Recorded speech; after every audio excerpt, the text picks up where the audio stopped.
Oh, perfect. Wow, great timing. Okay. Commissioner Handerhan, if you want to give it maybe 10 seconds for attendees to join, and then we will get started. Sounds great.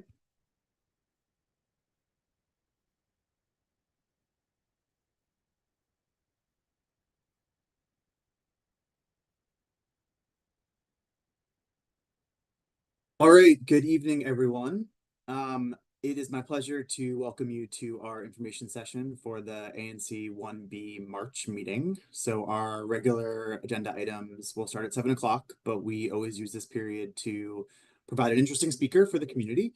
And I'm thrilled today that we have DC Councilmember Christina Henderson joining us. Christina is an at-large member of the Council of District of Columbia, having been first elected in 2020.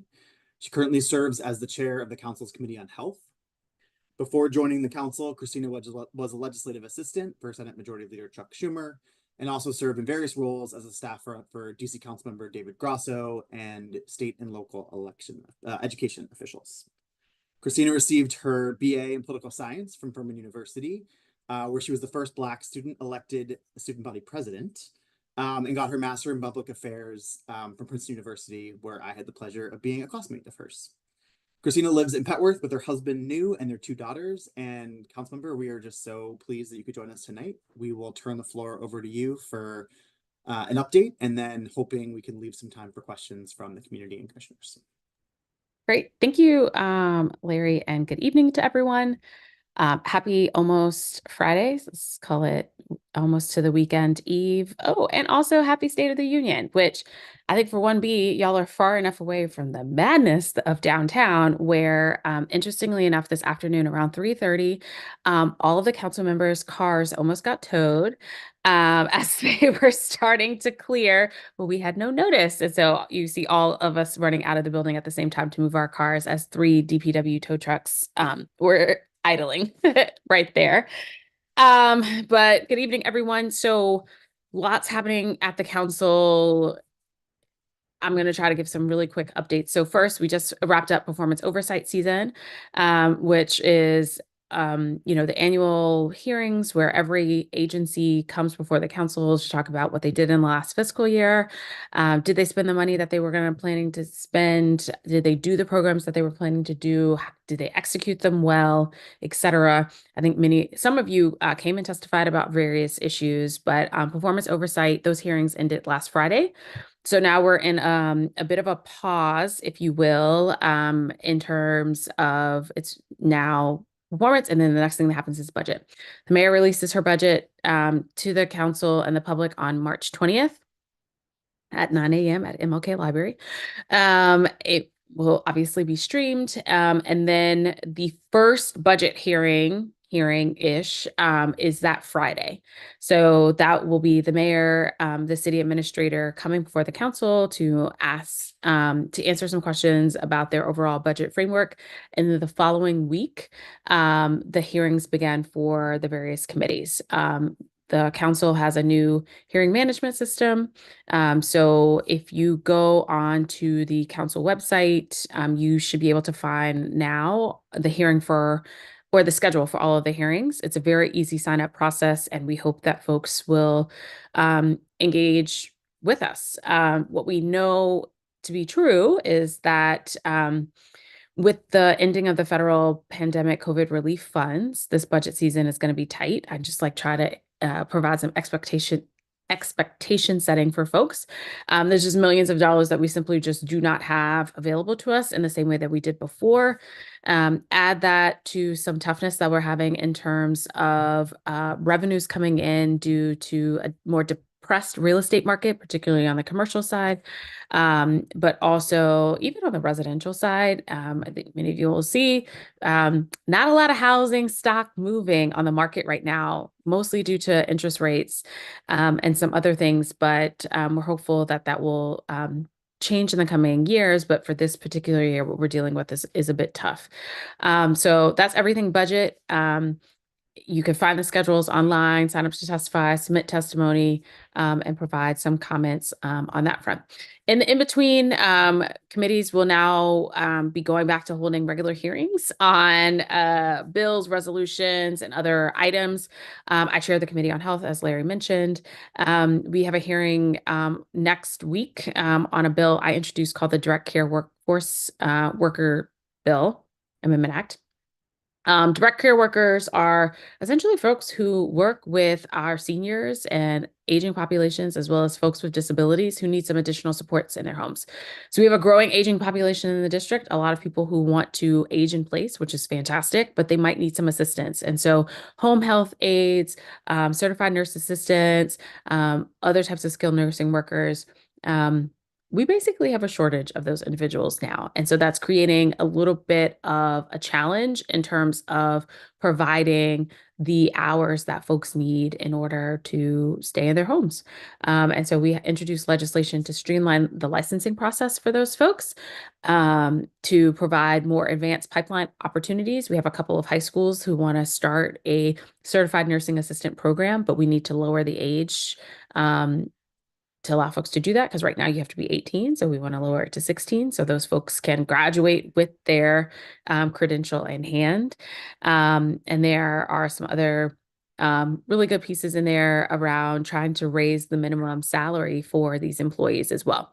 The fact of the matter is, if you can earn more at Starbucks or Target or any place doing less intensive work, folks are going to make that choice each and every time. And so we want to make sure that this type of work, when you're caring for someone, when you're in their home, we want to make sure that folks don't get taken advantage of in that capacity, and that they have good support and good labor in that market. So we have a hearing on that. So if you know anyone who want to sign up for testify for that, that is currently on the board.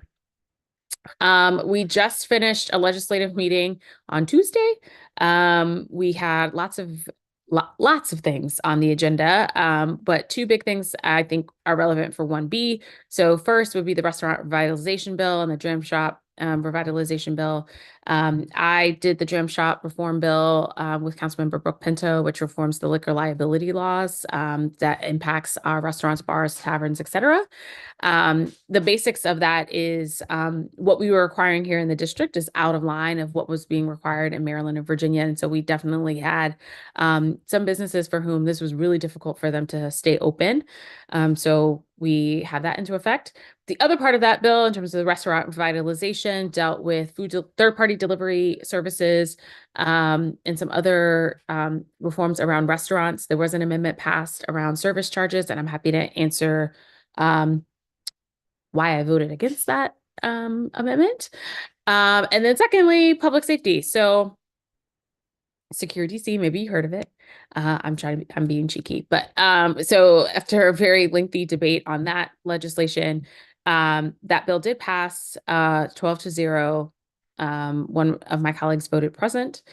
There is a lot that's in that legislation. Portions of it was passed on an emergency basis, so it will go into effect upon the mayor's signature.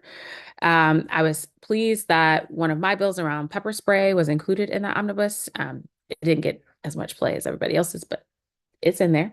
And also, I was also able to work on several amendments to try to, I think, improve portions of the bill where I thought that there were certainly gaps in terms of what was going to happen there. But I think, as with anything in terms of public safety, we could pass legislation all day long, but as a council member, I don't have a badge, I don't have a gun, I can't arrest anybody, I can't investigate, I can't do any of those things. And so really, this is going to come down to the implementation side of things. I have heard from the executive that our conversation on public safety is not over. There is another bill that is on its way. And this one will deal with juveniles, youth. So I know that there probably is a feeling of fatigue around all of this types of legislation. Chairman Mendelson also introduced some legislation earlier this year as well. So there'll still be a lot more work that's happening on the judiciary and public safety front on that in that matter. And I feel like I'm talking a lot. And so I just want to stop because I want to make sure I'm talking about the things y'all want to talk about. Thank you so much, Councilmember. I think you definitely hit on a number of things that are of interest to the community, particularly security DC folks have been tracking pretty closely. So I'd like to open it up to questions. We can start with commissioner questions. If you want to raise your hand, we'll go in order, and then we'll move to community questions. I already see one in the Q&A, which I can read. Commissioner Kenzik. Yes, good evening. Nice to see you. Glad you're here. For the restaurant revitalization, I think it's awesome. Just want to ask you two quick questions. What is the expectation of this, and what's going to be the major change? Okay, so the biggest change is that there was a amendment to cap service charges at 20%. So I don't know about y'all, but these days I check my receipts very, very closely. And also, let me be clear, we did not pass out on emergency. So that's going to have to go through a 30-day congressional review. So I don't want anybody thinking like if you go out tonight, if you see a 24% service charge or something like that, that somehow that restaurant is out of compliance with the law. We got some time. The mayor hasn't even signed these bills yet, but that is a big thing. The second is around safe harbor. So if and like I said, I didn't vote for this amendment, but I'm just explaining because it is what it is. If a restaurant is complying with the guidelines from the Office of the Attorney General regarding service charges, then there's a safe harbor for them as it pertains to lawsuits. I don't know how that impacts ongoing lawsuits. I think that it can't yet until there is an effective date for this bill.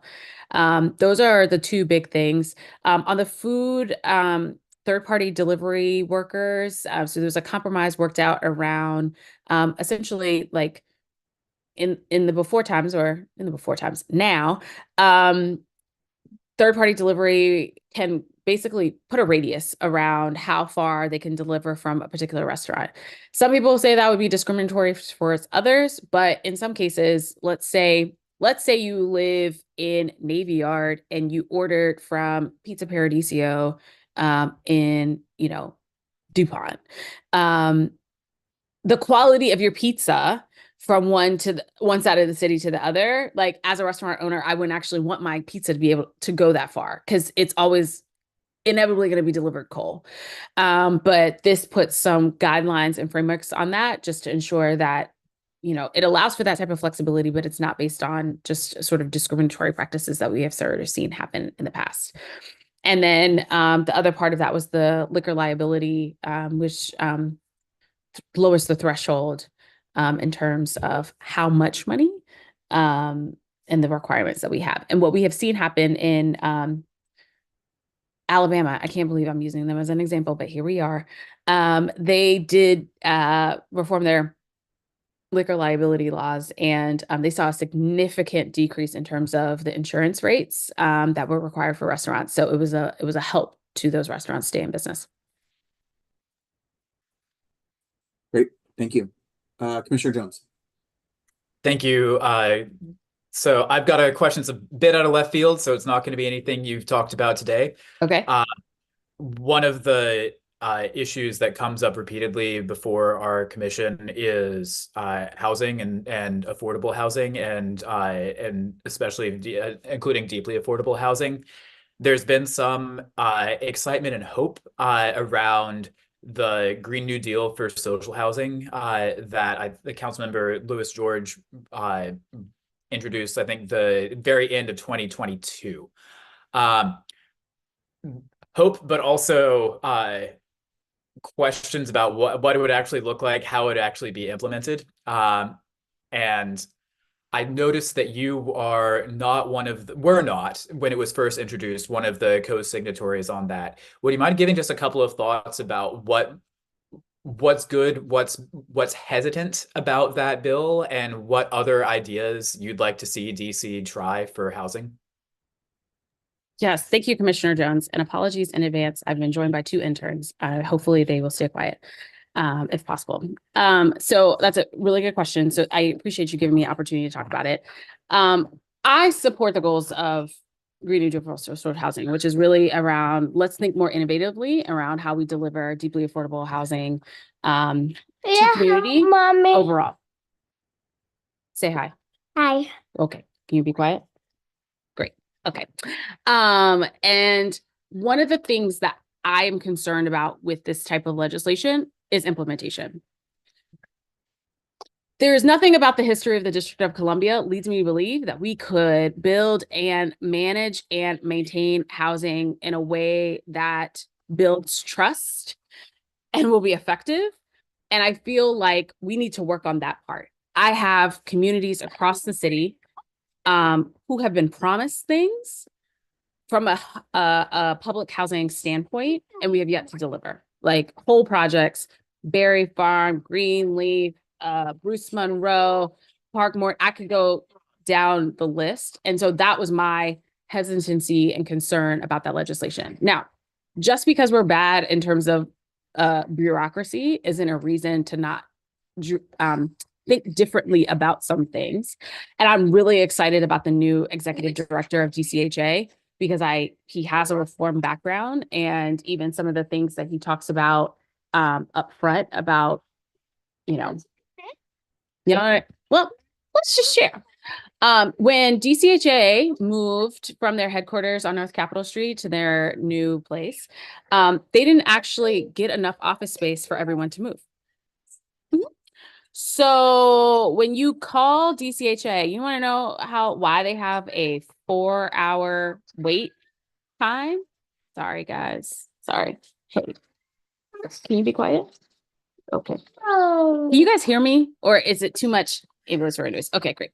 They have a 4-hour wait list time because all the people who work on the call center are working from home. There are no landlines when you go to the current housing authority office. There are no landlines. They didn't even buy phones. So this is the type of stuff that we're kind of sort of dealing with, which they're effectively working on, I feel like. And I want to give time for that to happen. I feel like often we are introducing new programs without getting the ones we already have to work. And so that is kind of where I was on that legislation. Great. I see Commissioner Trinidad Dramo, and then I'm gonna go to the community comments in the chat. Thank you. Thank you for coming, Council Member. I saw you give a very impassioned statement about the Initiative Amendment Act a few weeks ago, which is a bit of a niche bill that I don't think a lot of people are tracking. But it would effectively gut the ability of DC residents to propose initiatives. And of course, we are a fairly initiative-happy jurisdiction. Tipping, marijuana, I mean, the list goes on. And I don't think we use that power frivolously. I think it's very effective, and I think you share that view. I noticed that it's been scheduled for markup next week. So what is your view on that? And do people need to be paying more attention to it, or is it just a saber rattling? Oh, no. Everybody needs to pay attention. Pay attention. I'm glad that you brought this up. I'm glad that you saw the markup. So, one of the things that I brought up, the proponents of this legislation obviously are trying to do that because they don't like the current proposed initiative around ranked choice voting and open primaries.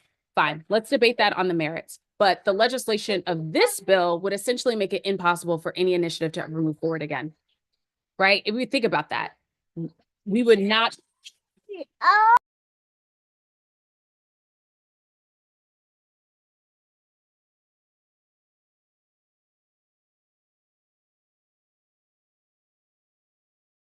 And so I think it's important for folks to pay attention to what's happening here. This is in the Committee on Executive Administration. I'm sorry, if you just give me just a second. No problem.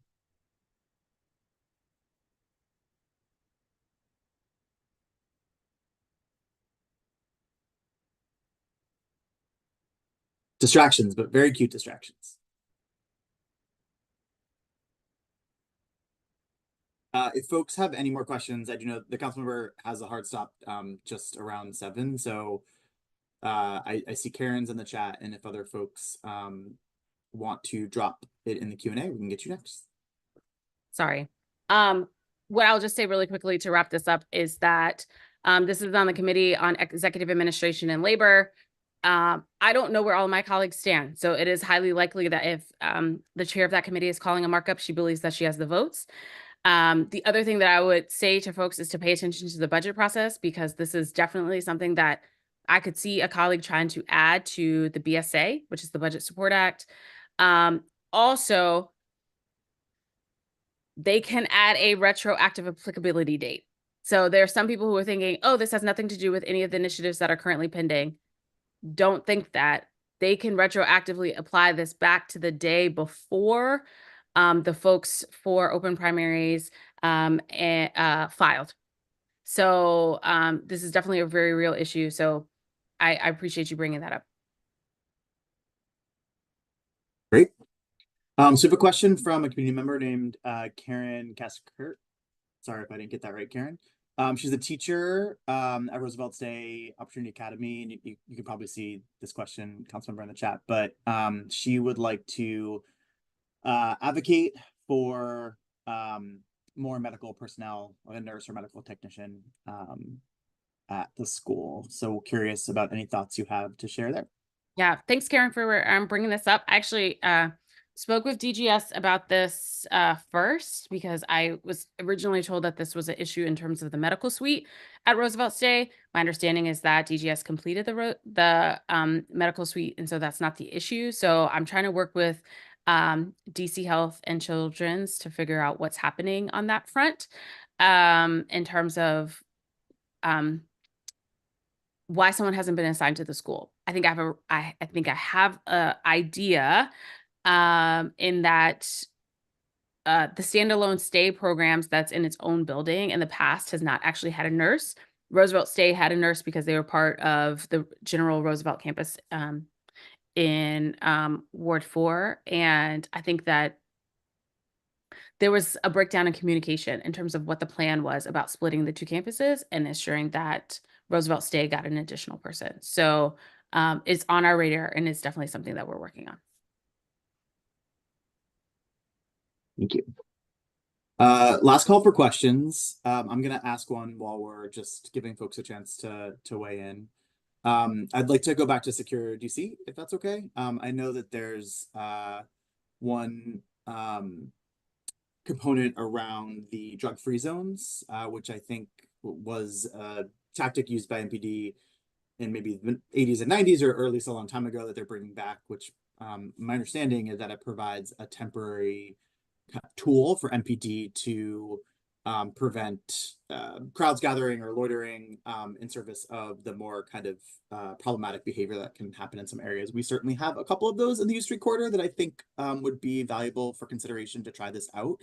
I think it's also somewhat controversial, but I don't fully know the details and would love your perspective. Yeah. So I was working at the council actually when we repealed drug-free zones. We also repealed prostitution-free zones. And the discussion around prostitution-free zones was the thing that led to the impetus around that, was simply because we had instances where MPD officers were harassing people because of how they looked and making assumptions about who they were and why they were in a particular area. And a lot of the folks who were targeted were trans women and trans women of color. And so we repealed the prostitution-free zones, and the general counsel and the attorney general at the time, looking at the language for both, was like, oh, they're exactly the same. So drug-free zones should go too for constitutional concern reasons. Fast forward, new attorney general, I guess, having a difference of opinion. And so here we are. You know, my whole thing about drug-free zones was that it's already illegal to do drugs in public. It's already illegal to sell drugs. And so if MPD is witnessing that behavior, there's nothing today that would prevent them from arresting individuals, moving them along, et cetera. However, they felt like this was a tool that they needed. So I worked with Councilmember Pinto to narrow the scope a bit more, but also to add some additional protections, because one of the things I was concerned about, and I know in other parts of the city, I can already tell you where folks want a drug-free zone, and one of those was around a methadone clinic.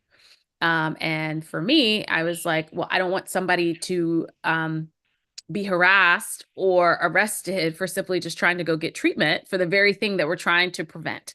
And so we try to work around that. The other thing was around outreach. So we pay or we contract with several outreach organizations who do harm reduction services, who oftentimes deliver their services in a park or in a corner, or they go to the areas where people gather. We want to make sure that those, like, I don't want to create an opioid overdose crisis on top of the one that we already have in the name of a drug-free zone, right? It feels like we're doing conflicting things.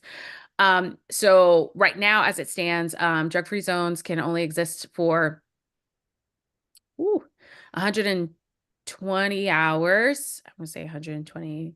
I'm trying to do the math in my head. So yeah, it's a short, limited period of time.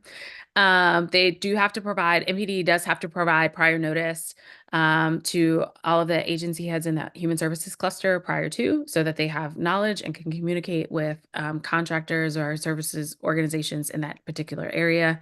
MPD also has to provide notice before they do so as well. This part of the legislation was passed on an emergency basis, so it can go into effect as soon as the mayor signs it. And so we'll be working, or I guess trying to watch very closely with MPD in terms of where the first areas that they choose. I think you're right. There are some places in Ward 1, Ward 2 area that are probably prime for this work. But again, I think as the chair of the Committee on Health, right, I don't want to see people arrested. I want to see folks in treatment. Wait, let me be clear. Arrest the drug dealers. Those folks, sure. But like folks who are facing substance abuse, or substance use disorder, I want to make sure that they're getting to treatment. And sometimes it takes multiple touches in order for people to trust enough to do that. And so I don't want to disrupt the work that we're doing in that area, because I feel like we have some really good organizations who are doing some good stuff there. I would agree. HIPS has been a fantastic partner in this work, at least kind of in my SMD over the years. So I would really one up that, and interested to see what happens. So thank you. Last call. Okay, so Councilmember, I know that you have another event tonight. I would just point out that your constituent services director has put her information in the chat, so you can email her if there are follow-up questions. Just want to thank you so much for joining us tonight. I know how busy you are, and we will be sure to have you back sometime soon. Awesome. Thank you, guys. So good to see you. Have a good night and a great weekend. Thank you. All right, we will give it a few minutes until our official start. So if anyone needs to step away, do that for 3 minutes, and then we'll get started. Yeah, and then if there are any additional questions for Councilmember Henderson, please add it into the Q&A, or we can send it directly to her director of constituent services. Sorry, that's just my dog. So 2 minutes, and then we will get started.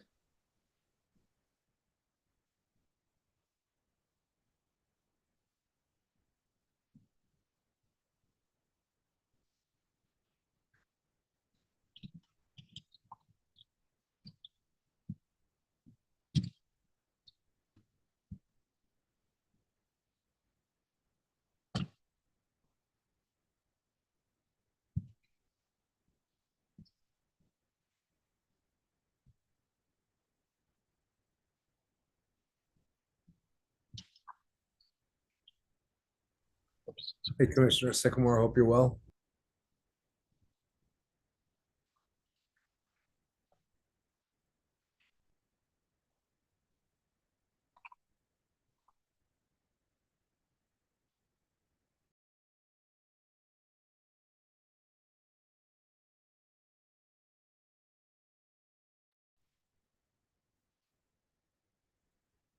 Oh, hi. Yes, sorry. Apologies. I'm just jumping between meetings right now, so I'm in transit right now. So forgive me. Thank you.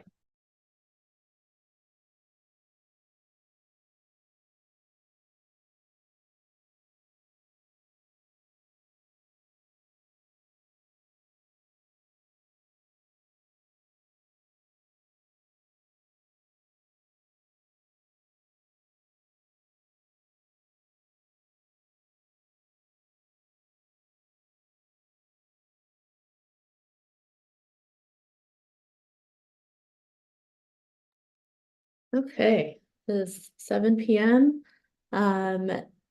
Welcome to our March ANC 1B meeting. I call this meeting to order at 7 p.m. Mr. Secretary, would you please call the roll? Commissioner Handerhan, Present. Commissioner Holohan.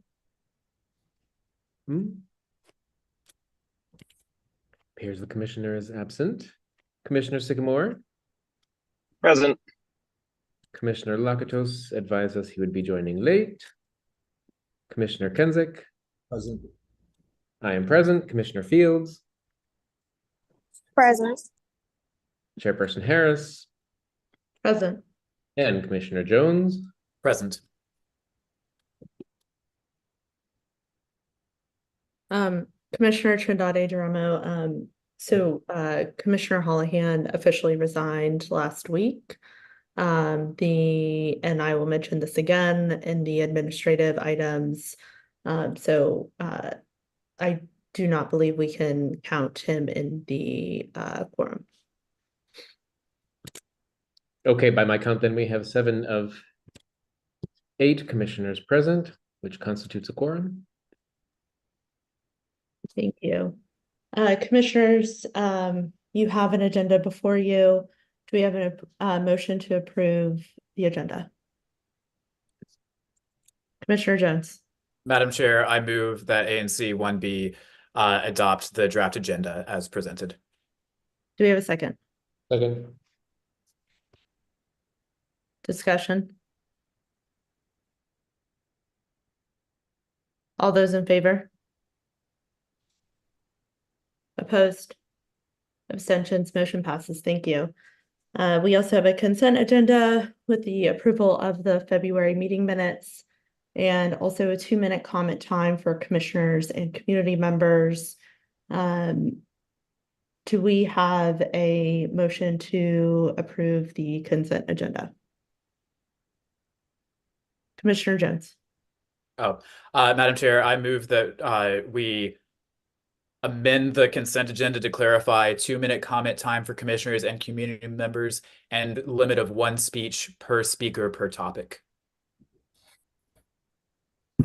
Okay, we need a motion first, but what is that your motion? My motion is to amend the consent agenda. Okay, do we have a second?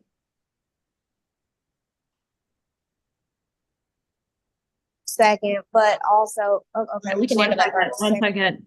Okay, discussion. Go ahead, Commissioner Fields. In addition to amending the consent agenda, we also need to amend the committee minutes for February 1st to include our vote to protest Firehouse. That was 8 yeas, 0 nays, 0 abstaining. So just want to make sure we have that on the record. Thank you. Thank you for calling that out. Yes, we can add that in. Commissioner Kensick. Yeah, I also think we should amend this whole thing. Again, the feedback I'm receiving, and just people, commissioners, the people that vote for us, if they have a secondary question, they should be able to ask that question. It shouldn't be you ask the question like we're a soup Nazi from Seinfeld, next, and you're out. 2 minutes, okay, sure. But I think people and commissioners, if they have a follow-up question, they should be able to ask it. I think that's only fair. We've always allowed that, Commissioner Kensick. It's mostly on the comment time. Two meetings ago, you did not. Commissioner. It's not true. Commissioner Jones. Didn't allow it. No, you didn't, but okay. Okay. Commissioner Sycamore. Yeah, I second Commissioner Kenzik on this. From one thing I'm learning about this commission is if we don't have it in writing, if it's not clearly black and white, then it is not going to happen. And it's at the discretion of the chair. It's not going to happen. Therefore, I support the Commissioner Kenzik talking about giving ample opportunity, not just 2 minutes, one time you're in, you're out. We give ample opportunity, Commissioner Sycamore, and if you are counting last month's meeting, I gave you much additional time. Commissioner Trindade Duramo. Thank you, Madam Chair. I thank Commissioner Jones for his motion, although I don't think our agenda is particularly dense today. So I feel like maybe we don't have to cast this as a firm rule for the rest of our term. We can set this rule each day or each meeting based on how crowded the agenda is. And I feel like today we can take it easy. It's not quite as contentious nor as packed as last time. So I would be opposing this motion at this time. I think it's important for us to have clarity, at least specificity on this, and then also consistency. We've had this at meetings. I will also remind everyone that we do have, even though we are removed from the actual action of the State of the Union, I would imagine that community members do want to watch that, including myself. So that's why I think it's important for us to stick to that time. Commissioner Jones. Thank you. I understand the point that Commissioner Kenzik and Commissioner Sycamore and Commissioner Trindade-Duramo have made. And if it's all right with them, if they would be favorable, I would be quite happy to withdraw my motion and say a limit of 2 speeches per speaker per topic. That would give plenty of time for a follow-up question or follow-up remark without, while still saying a clear limit that we're not gonna, like, basically, you don't want a situation where I get to chain my 2-minute comments together over and over again into a 10-minute comment. So that's my suggestion of how to balance the concerns that Commissioner Kenzik, Sycamore, and Trindade-Duramo have with our time limit. Yeah. Happy to second that. Yeah. Commissioner Sycamore. Yes, same. And just as a comment, it's also not just from last meeting, but it is from the meetings prior. Thank you. Okay, Madam Chair, I'd like to withdraw my motion. that's fine. Accepted. Okay, do we have a motion can please make the motion with the amendments? So do we have a motion with the amendments? Go ahead, Commissioner Jones. Madam Chair, I move that we adopt the consent agenda amended as such. First, that the minutes of the February meeting of the ANC be modified. Sorry, Commissioner Fields, was that just for the ABR or for the full commission meeting? It was a full commission meeting. I move that the consent agenda be adopted, amended as such. First, that the vote that Commissioner Fields mentioned, the vote to protest, be properly noted in the minutes. And second, that the 2-minute comment time for commissioners and community members also include a limit of 2 speeches per speaker per topic. Second. Do we have a second? Second. Discussion. All those in favor? Opposed? Abstentions? Motion passes. Thank you. Commissioner Trindade-Duramo, do you have any updates from Commissioner Lakatos for financial reports? Point of parliamentary inquiry, if I could first, is it our intention that that be the standing rule moving forward for the rest of No. That was just a motion for today's consent agenda, is that correct? It's for the consent That's agenda. correct. Yeah. Okay. Standing in for Commissioner Lakatos, who is arriving late. No, there is no financial report. When is expected at our April meeting? Look forward. Thank you. Okay, committee reports. Alcohol beverage regulation, Commissioner Fields. Thank you so much. I'll be brief and try to speak into the microphone. I'm at the State of the Union right now, so I will be doing coverage tonight. Yes, we do have a couple of updates. The first one, we have a request from Ethiopia Eatery. They requested a stipulated license, which we wrote in their favor for. And I just wanted to bring that to the full commission. They're looking to open on the 1st of April, and then they'll get their placard on March 1st. That's already happened. Their hours are Monday to Sunday, 7 a.m. to 11 p.m., and they have a total occupancy of 76 people. And they're going to be located near 13th and U Street, where London, the Indian restaurant, the London used to be. So we had 4 in favor, 0 against, and 0 abstaining from this in the ABR committee. And at this time, I move that we support Ethiopia Eatery in favor of receiving a liquor license. Second. I'm sorry, hold on one second. This is just for the stipulated license, correct? Well, I never heard back on if they did receive their stipulated license. But yes, for their stipulated license, I would say, because they don't get their official one until April. So this is for their stipulated. Okay. And then, did they make note if they talked to anyone in the building above? Yes, they actually live in the building above. So they're good neighbors. They have a lease there and they have a lease with the London, and they attended the ABR meeting, both the owner and a representative who does their legal work, just to gain the favor of people in the neighborhood and on the committee.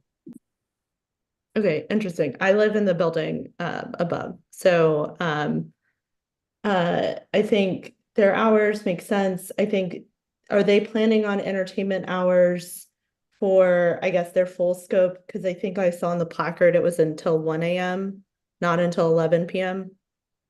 I was told 11 by them. We know that they do want a carry out and delivery endorsement and an endorsement for live entertainment, just because they said they'd like to have DJing going on, and they said if music is playing that would be required.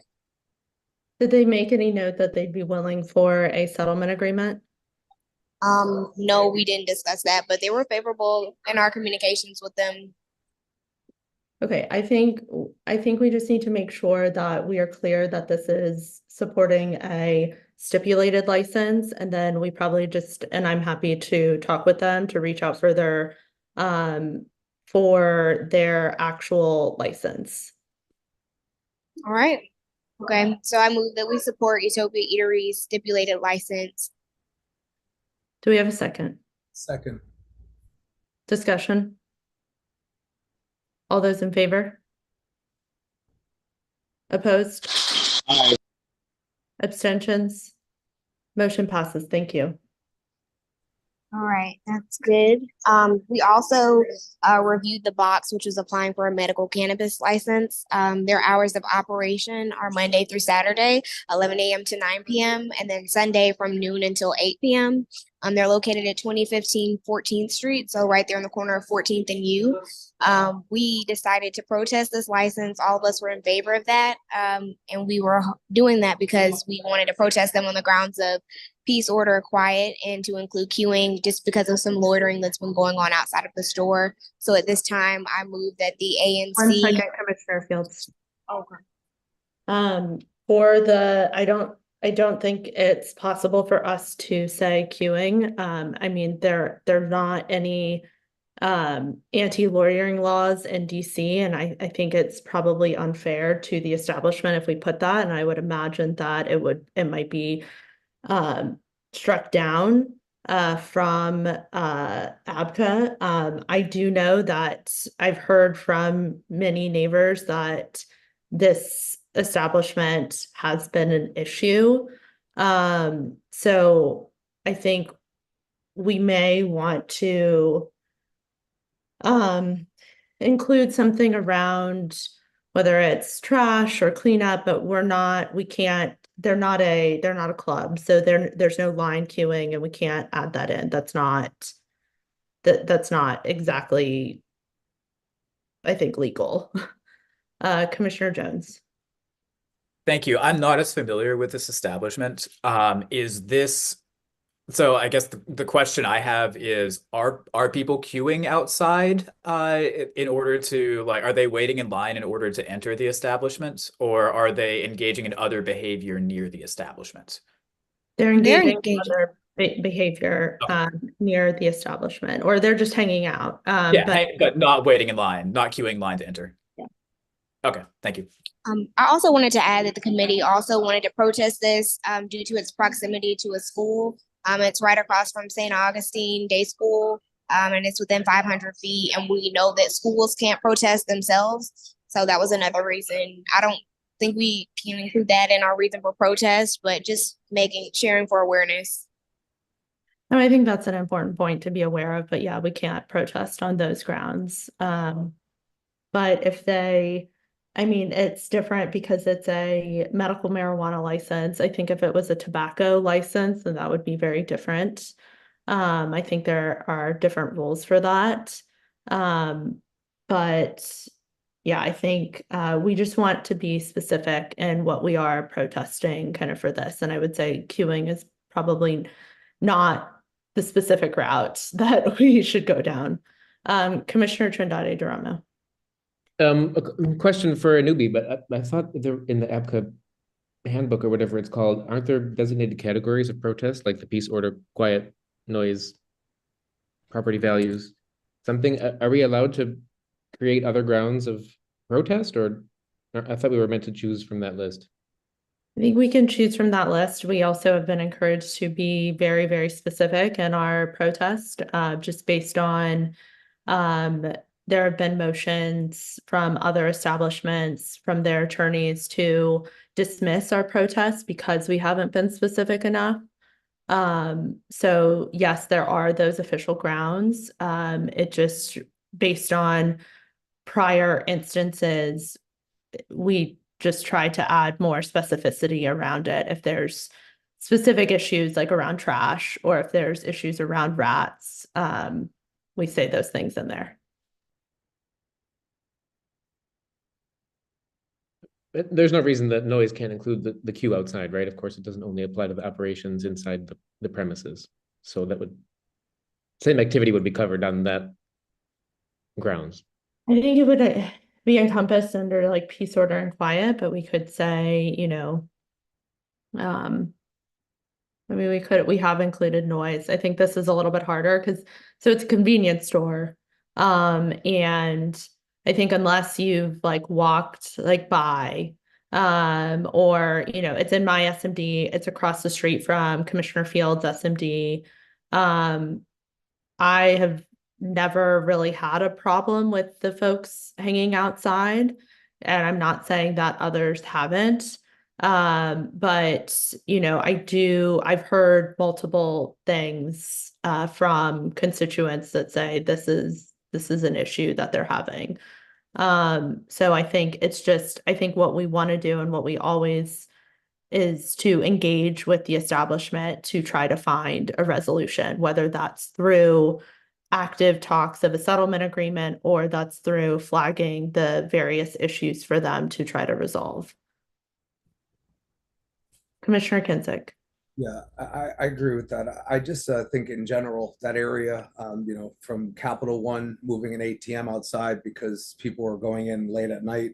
McDonald's, in my 8 years in the city and living in this area in SMD, has always had people outside, whether it be for the bus stop or maybe waiting for food or maybe just gathering just to gather. So I do think it's almost kind of being harsh on this one corner saying, they have to not have loitering or whatever it may be when we have it on every other corner there besides the Reeve Center.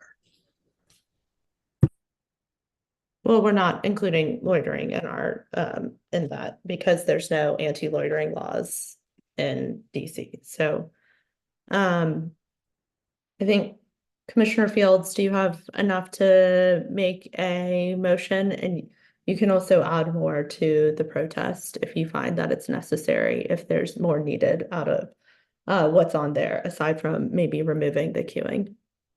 Okay, I believe so. So at this time, I move that the ANC protest the blocks on the grounds of peace, order, and quiet. Do we have a second? Second. Discussion? All those in favor? Opposed? Abstentions? Motion passes. Thank you. Abstain.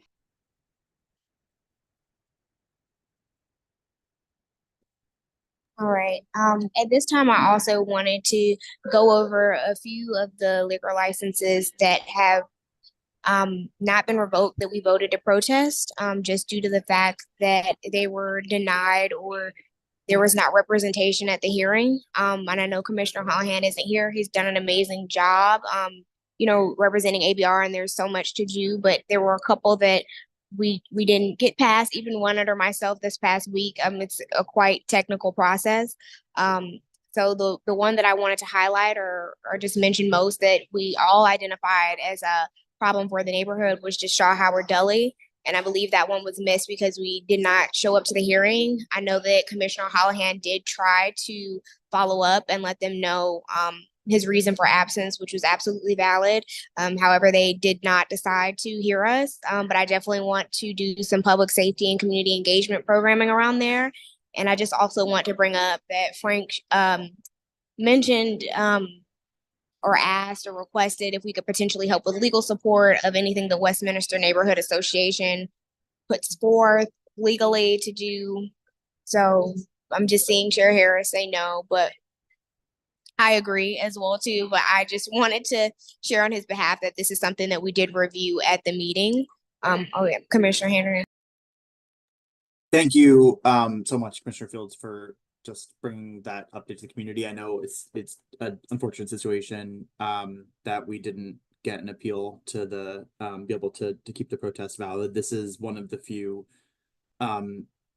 actually pretty much the only establishment I've ever felt like that should be closed down because of their behavior. And so there are a number of conversations with the OAG and MPD and other forces as far as next steps for what we can do here. So happy to take that conversation offline. I know you're tracking, Commissioner, but just for general knowledge, happy to take that offline. And I'm hopeful there might be some pathways forward. I'm not totally clear what they are at this time.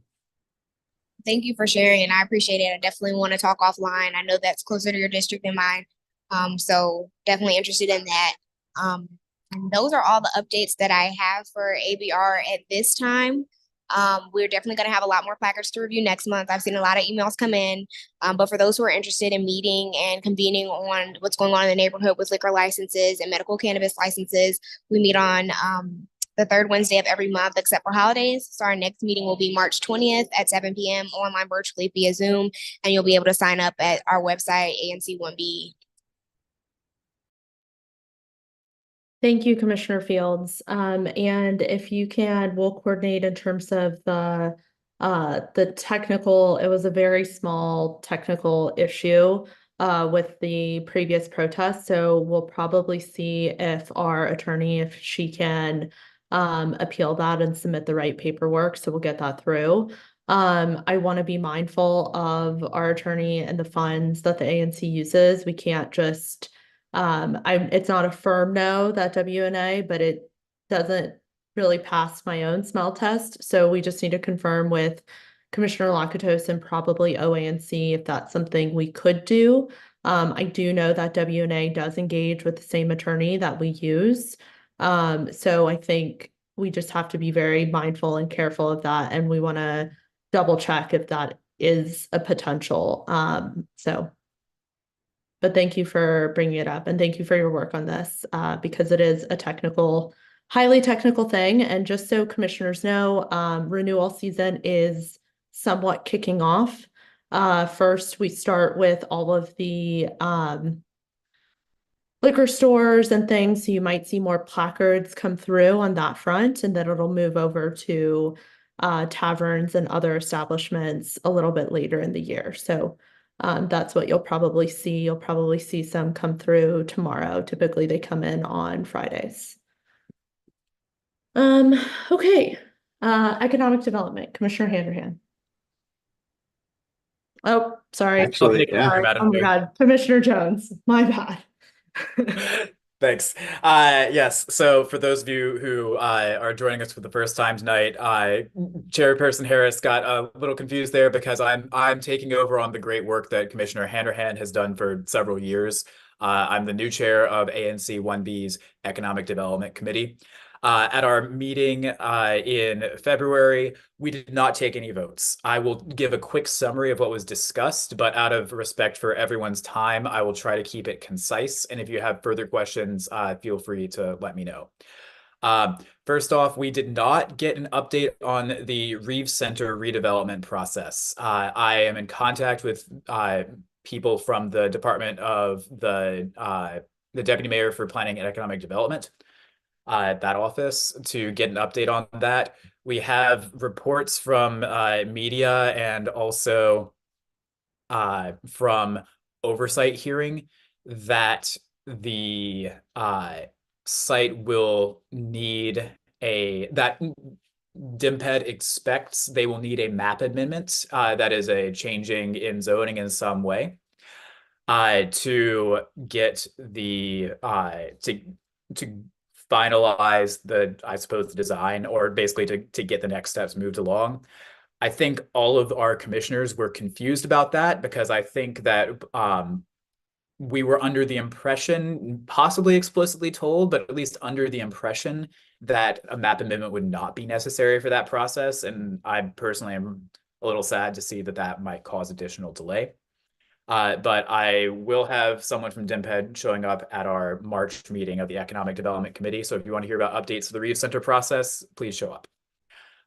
Second, we discussed social housing. As you heard me ask Councilmember Henderson in the opening session of our meeting this evening, social housing is a hot topic that I know many people in our area are interested in.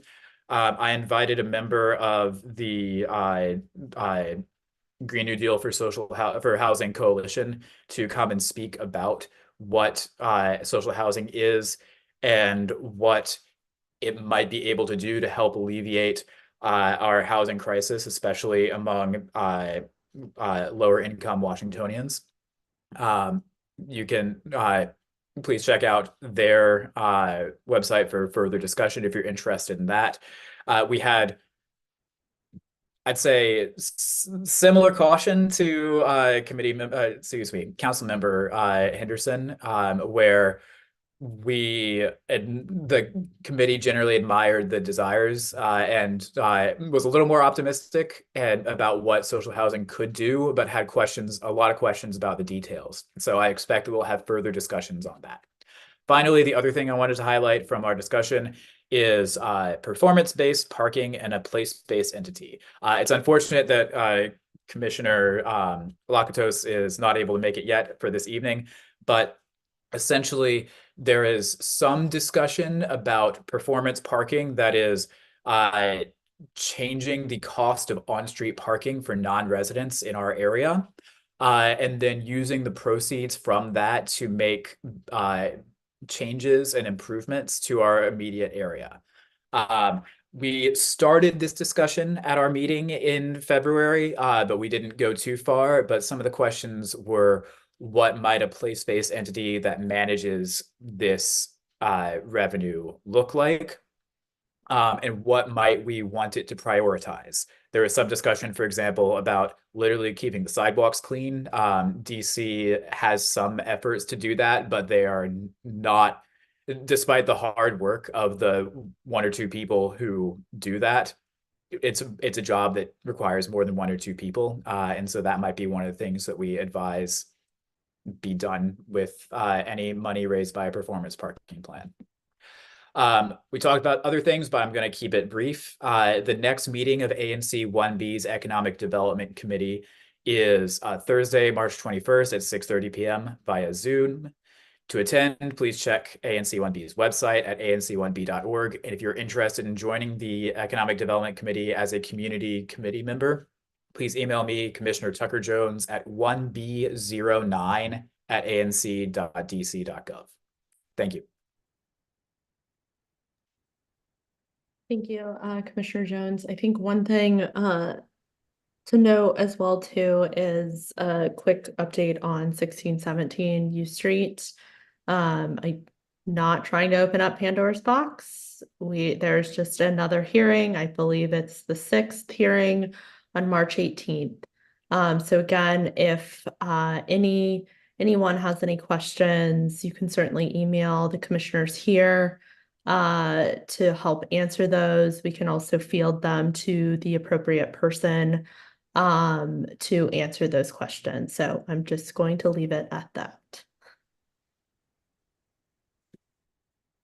Public safety and community engagement, Commissioner Fields. All right. So we met earlier this month on Tuesday, February 13th. We only had a couple of meeting notes from that. After gaining new committee members, we attended the Community Faith Walk on February 28th, hosted by MPD and John Wellesley AME Zion Church. Over the next couple of months, they're going to be working with local churches to have community walks with police officers and their chaplain, just to sort of raise awareness about the good things that are going on in the community and the ways people are investing. Outside of that, we are still receiving sponsorship applications on our sponsorship link. And I will have an update for you at the next meeting in March. But I did want to use this time to request funds for an event that we did last year that I think the community really liked, was the community yoga event.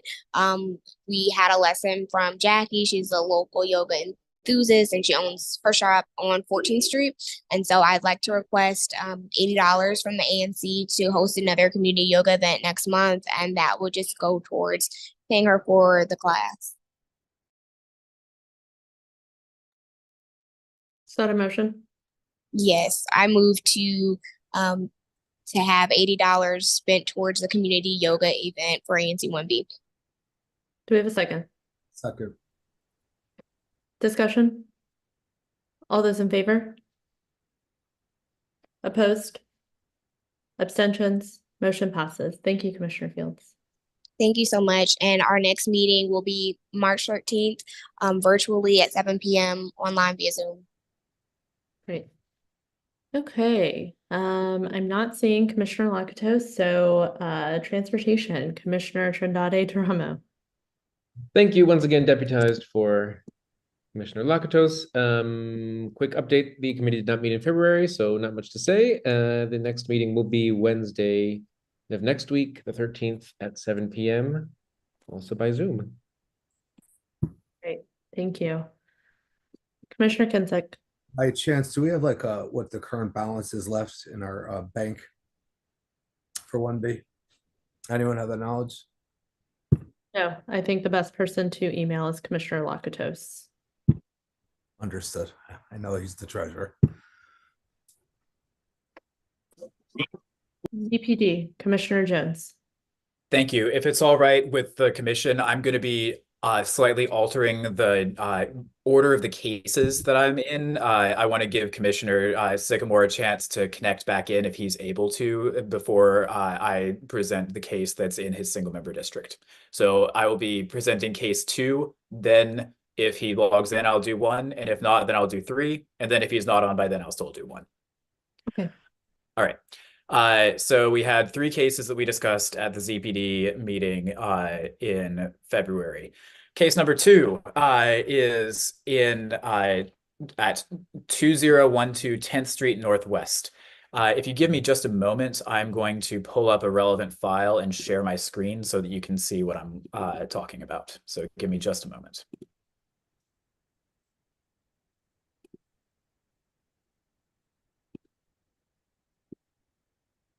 In a few seconds, you should be able to see my screen. Please let me know if you cannot. We can see it. Great. So the request was this applicant is looking to, so here's the location of the site. This applicant came to us with 2 alternate ideas for what to do with the site. The committee ended up going supporting one and not supporting the other. This is the current setup of the site. It is this townhouse. This is the back view. Not so great. This is it behind the tree right here. It looks pretty similar to the one next to it. Here is some of the neighboring area. This is the existing building. They have, while I scroll through. They have what they describe as a 3-story plan and what they describe as a 4-story plan. Both of these are, this is the 3-story plan. It includes this English basement / basement unit. They want to take this area here, which already exists, and then expand with this addition, which is marked with the diagonal lines, expanding these 3 floors and then adding, expanding the basement, expanding the 1st floor, expanding the 2nd floor, then adding a 3rd floor. They've shown that there will be no impact on the sight lines. So probably no, let me just check to make sure I get this right.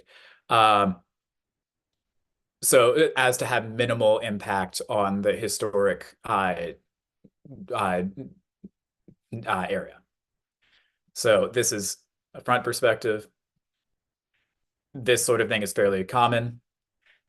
Here is what they describe as their 4-story rendition of this. So it would essentially just involve more space on each unit.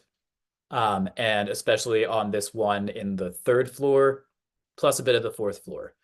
They show that there would still be no impact on the sight lines.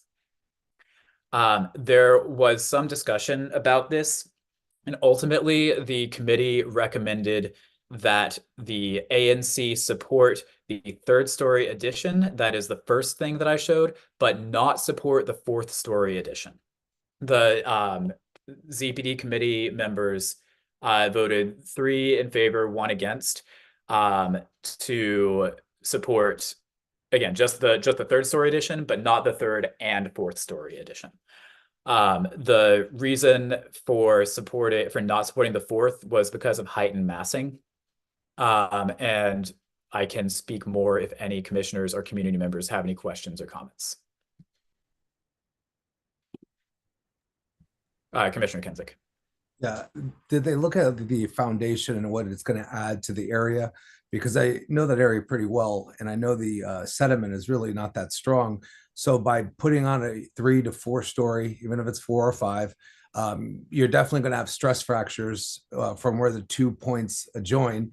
And that's just going to be over time in a matter of 3 to 5 years. So are we going to have like an actual mechanical structural engineer that to look at these renderings and say that everything is safe and should be moved forward? Yeah. So the ZPD's mandate is limited to what was being asked of us, which was just for historic preservation, or excuse me, historic area compatibility. Those are probably, frankly, more important concerns than the historic compatibility with the area, but is not within the mandate of what we were talking about at that. So if I'm sure that you can check with the Department of Buildings, there's a lot of resources on that, but we do not have the expertise nor the mandate to review that.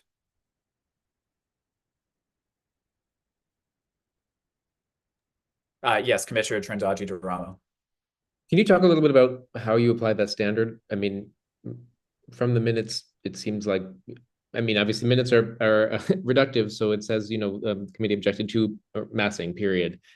Yeah, the objection was, I'm going to do my best to characterize the objection, but if any member of the ZPD committee is here and wants to do a better job of that, they're quite welcome to. In general, I think there is the concern that yes, these additions may not be very visible from the street. However, there is something that the feeling of the committee was there is something that changes when you take all these townhouses and suddenly add 2 stories on the back. That does actually change, even if it is not visible from the street. It is significantly enough a change to the height and mass that even when it is not directly visible from the street, it is relevant to the historic nature. The feeling was that was sufficiently mitigated in the 3-story plan and not sufficiently mitigated in the 4-story plan. I will note that there was 1 dissenting vote on this. It was a 3-to-1 vote, and basically for basically just doubted that argument and said that the height and massing, the dissenting voice argued that the height and massing were not harmful to the historic district because my understanding is because they would not be visible. Yes, Commissioner. And is massing always seen from the perspective of the street? I mean, there doesn't seem to be any consideration here about the width of the alley. My understanding is that for sight lines, generally only fully publicly accessible areas are considered. So, and alleys are not generally considered from that. If you look down, we learned from experience that if you look down an alley and you can see the back of the building, then that may be relevant for historic grounds. But it does not seem to be the case in this case. The consistent answer is it's whatever is at the front and what can be seen at the front of the building. It's never considered what can be seen from behind. So that's why they have the individual on the right standing in front, but that's what HPRB. Now there are some instances where I think there are outlier instances where that occurs, but usually it doesn't. Even if something is in a historic zone and it's a rear addition, it usually doesn't trigger HPRB because it's a rear addition. But since this is much higher, there's some discrepancy there.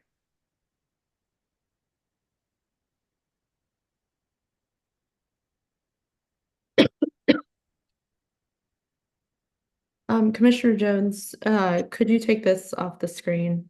Yes, there you go. All right, Madam Chair, if there are no more questions or comments, I would like to make a motion. Go ahead. I move that the ANC support the height and massing of a proposed third-story addition at 2012 10th Street Northwest as compatible with the historic district, and not support a fourth-story addition as because it is incompatible with the historic district because of height and massing. Do we have a second?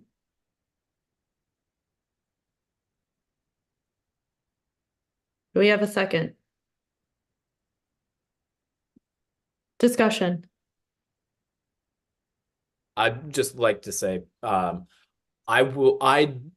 am not fully convinced by the committee's logic on this. I want to be respectful of them. I'm giving the logic that was presented. I will be abstaining, but I just wanted to explain that vote in case it looks confusing for anybody of why I'm introducing a motion and then abstaining from it. I invite other commissioners to vote using their logic and community and care for the community. Sure. And just so everyone knows, I mean, just because you introduce a motion doesn't automatically mean that you are in favor of it. So thank you for that clarification, but I think it's worth reiterating.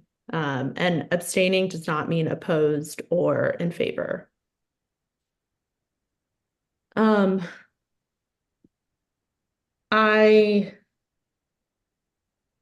I will personally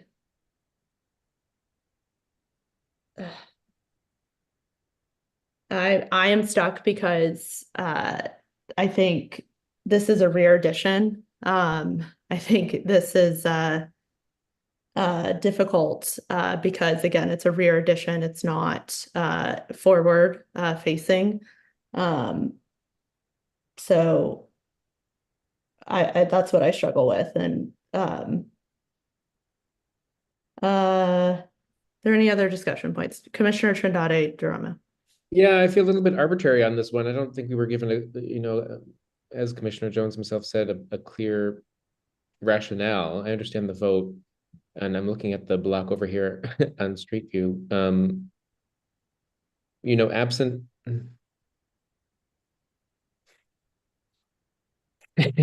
I feel arbitrary. I don't feel like we don't have a strong standard, to uphold either way here. And I'm almost wondering if we want to table the matter and invite the developer. I don't think we want to do that. I think it also depends on when they're up for HPRB, Commissioner Jones. That's usually planned like months in advance. So I want to be mindful of that. Commissioner Kinsick. Secretary Durham, you're so refreshing to have here. I really appreciate it. I will definitely be saying no to this, just for the record. And I see Commissioner Sycamore's hand up, so I'll leave it there. Thank you. Commissioner Sycamore. Hi, sorry for all the technical problems I'm having right now. But no, I totally echo Commissioner Duramo. I just don't feel like I have enough information, that this body doesn't have enough information to really make a definitive decision on this. I support what Commissioner Ramos said about bringing in the developer, like having a little bit more discussion about this. Obviously I know there's a timeline issue, but if this can be worked out. Commissioner Jones, when are they going in front of HPRB? Please give me one moment.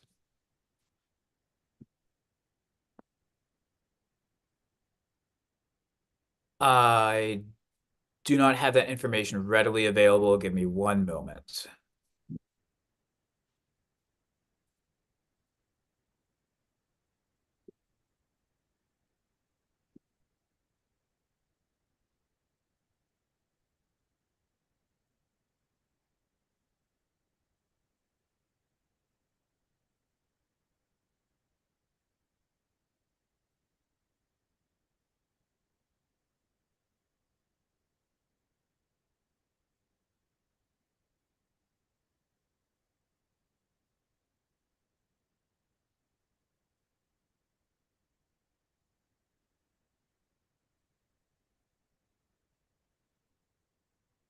It will take me a little while to find that information. I'm sorry. If you there, go to HPRB's website and then you can see agenda and staff reports for upcoming meetings. Also, if you search for in your Outlook, what's his name? Bruce Yarnell, he typically has the monthly agenda items there. and if any member of the applicant team is on the line, one moment. I do not have any email with this HPA number in my inbox. Okay. Give me one moment. Okay. And on their website, they only have stuff from the February meeting and nothing from the March, let alone April meeting yet, unfortunately. Well, they have upcoming historic preservation review board meeting. They have. Yes, when I click the staff documents, I get February. Oh, I see that now. Yeah. Okay, that's annoying. Yeah. If there's a member of the applicant team in the audience and they would like to raise their hand and give us a quick update on that, I would appreciate it. Otherwise, we can table this, or actually Commissioner Trindaji Durama has his hand up, excuse me. Hold on one second. Commissioner Jones, did the applicant presented at ZPD, is that right? Yes. Yeah. What was their response to the ZPD vote and like the concerns from the members who voted in favor of supporting the third edition, but not the fourth edition? I'm not sure that I can speak well on their behalf. Not asking you to just quickly summarize. To quickly summarize, I mean, they thought that both of their options were compatible with the historic district. That they gave both options just to be sure, but they thought that both ideas were compatible. Okay. And again, they emphasized. Sorry, they emphasized that the sight lines it would not be visible from the street, and they also emphasized that. They emphasize there's nearby even taller buildings. However, those other taller buildings are not covered by historic preservation in the same way. And the committee thought that that comparison was not relevant. Okay. Commissioner Trinidadi Durama. Actually, first, could I ask Commissioner Jones to expand on that point he just said? Which buildings were the comparison? One moment. I'm gonna.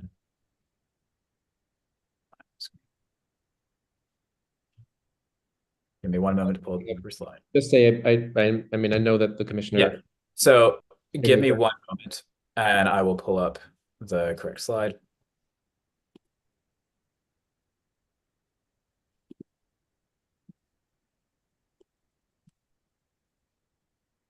All right, you should be able to see my screen now. This building behind it here, which is, I believe, on 11th Street, that is infill on what used to be a parking lot. This building is several stories higher, as you can see. The applicant several times tried to point out that even yeah, whatever, it might be a height and massing, but look at what's nearby. We're going to be way smaller than that. The response from members of the ZPD committee was, this is not a historically, it's not relevant because it's new construction and it's compatible with the existing zoning. So whatever concerns you might have about that, it is not relevant to the historic question. But because this is modifying an existing building, the historic question is relevant. So basically, the applicant said, look at this, I'll be smaller than that. The committee majority said, that's not, we don't care. Or not the correct comparison, sorry, Commissioner.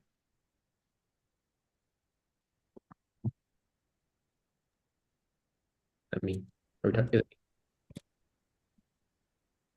I speak?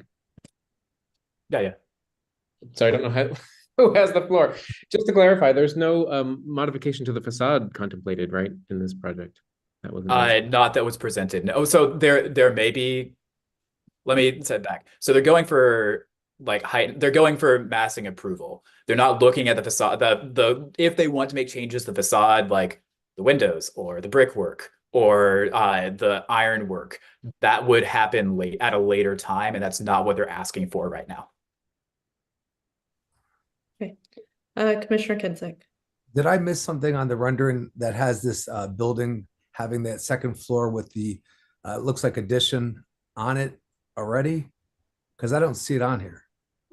Here's a rendering with the third story addition. This is a front perspective that's slightly elevated, is my understanding. So you wouldn't be able to see the deck. Here's the sight line. So this is the 3-story version. Yeah, the across street view you can see would not be able to see anything. Here's their 4-story version, again with the sight lines. And again, this is front perspective. Again, this is elevated. You wouldn't actually be able to see that. And again, here they assert that according to their from the opposite side of the street, you would not be able to see the new floors. The only thing that concerns me also is like I didn't get that. Could you try again? We're setting a precedent. It's like everyone, oh, that building, let's build this building, let's build this building. I mean, it's never going to end. So we just need to keep that in mind. So we're not setting a precedent. This is simply under review for HPRB. I think I find it confusing though that they have both a 4-unit and then a 5-unit one, but I mean, I guess that's fine, but excuse me. Yeah, it is a different number of units. I'm sorry, I forgot. I misremembered that part. Thank you for clarifying that. The layout for the 4th story here would involve. Thank you. Let me correct that. There would be 4 units. One would be this English basement or perhaps just basement style one. One would be on the 1st floor. One would be on the 2nd floor. One would be right here, which is the 3rd and 4th floor, and then one would be on the 1st floor in the back and in the basement in the back. So it would be either 4 units or 5 units, depending on how tall it is. But my understanding is that the zoning is compatible for either of them, so that is not a factor that we took into consideration. Again, we were reviewing only the historic compatibility. I think so. Okay. Can you take it off the screen, Commissioner Jones? Yes. Okay, so we have a motion, Commissioner Sycamore. Sorry, really quick. I'm sorry. Commissioner Jones, is there an easement in the back, or is that the only one? Sorry, could you the easement in the back? The easement in the 5-unit version, there is 1 unit in the back, is my understanding. Got it. Okay, thank you. Okay, so we have a motion, we have a second, we're in discussion. Point of inquiry, but So- motion that's on the floor, please. I'm sorry. It was, okay, go ahead and repeat it, Commissioner Jones. Thank you. The motion on the floor is that the ANC support the height and massing of a third story addition at 2012 10th Street Northwest as compatible with the historic district, but not support the fourth story addition as compatible because it is incompatible with the historic district because of height and massing. Okay. Commissioner Sycamore, do you have another question? Okay. Nope, sorry. Thank you. Okay. All those in favor? Have a motion. Let's vote on this, and it doesn't have to pass. Let's vote on this, and then we can raise another motion. I'd move to amend. Okay, what is your amendment? I move to amend by striking the last clause, beginning with "and not support a fourth story addition." So just support the third story. That's what you're saying? Correct. We have a second. Second. Or would you accept this, Commissioner Jones, as a friendly amendment? I'd second the amendment. Okay. Discussion. All those in favor? Well, can we read the whole thing again, please, just for clarity? Okay, please pay attention. Go ahead, Commissioner I have paid attention. I just want to hear the whole thing. Read the Thank you. amendment, and then we'll vote on the amendment, and then we'll go through the full motion. Sorry, Commissioner Trindade-Drama. Sorry, I'm reading the motion completely now, as amended. As it would. Well, we didn't vote on the amendment, so I need you to read the motion for the amendment again, and then it was seconded. We're moving on to the discussion, and then once we vote on that, the amendment, then we'll vote on the full motion. So just read your amendment. Right. The amendment is to strike the language beginning "and not support a fourth story addition because of height and massing, etc." Okay, and that was seconded by Commissioner Jones. Discussion. All those in favor? Opposed? Abstentions? Motion passes. Can we do a roll call real quick? Oh, sure. On that, Yeah, because I don't know, Sycamore put his hand up. I just want to know. he voted to abstain. Is that correct, Commissioner Sycamore? That's when your hand went up. That is correct. Okay, we do not need a roll call vote. Can the chair restate just for the recording of the minutes? What was the vote tally? Vote tally was 3 in favor, no, 4 in favor, 1 opposed, 1 abstention. Thank you. Okay, now with that amendment, Commissioner Jones, you have a motion. The motion as amended reads as follows. That the full ANC support the height and massing of a third story addition at 2012 10th Street Northwest as compatible with the historic district. We have a second. Second. Discussion. Yes. Go ahead, Commissioner Trindade-Drama. Just to be clear, my amendment, which has been accepted, thank you very much to the body, means that the commission will take the position that we are in support of the third story addition, and we are remaining silent as to the fourth story addition. I don't feel a strong objection among commissioners here to the fourth story, but we are also not technically competent to evaluate it fully, so I prefer that competent bodies do that as is their job. So I think that's a fair point, but just as a matter of record, we haven't voted yet, so we haven't made a support or not support. So no, I'm saying why I am voting in favor of this motion. Okay, thank you. Commissioner Handerhan. Yep. Similarly, I based on what I know right now, I would also support a fourth story, but I don't feel like I have complete information. So I like the amendment where it is, and my understanding for why the amendment was made is consistent with why I'll be supporting it. We can also add in, and this doesn't need to be in the letter, I think it's already in our standard language that, well, maybe not because it's specific, but we can encourage HPRB to explore more as to, we defer to their expertise on the fourth story, that we support the third, but we defer to their expertise on it. So.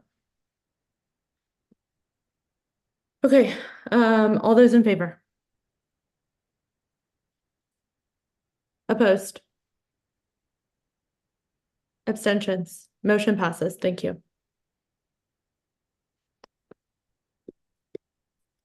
Great.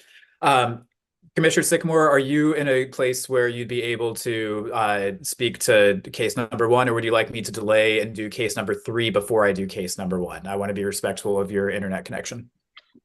Yeah, no, let's go ahead. Great.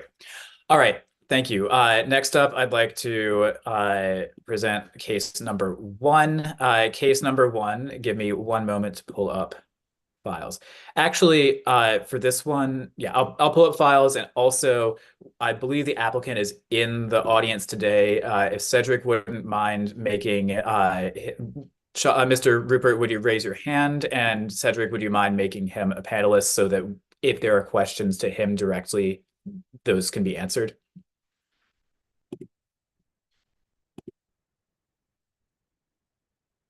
And give me one moment to find. Here we are. Okay, so this is, here we go.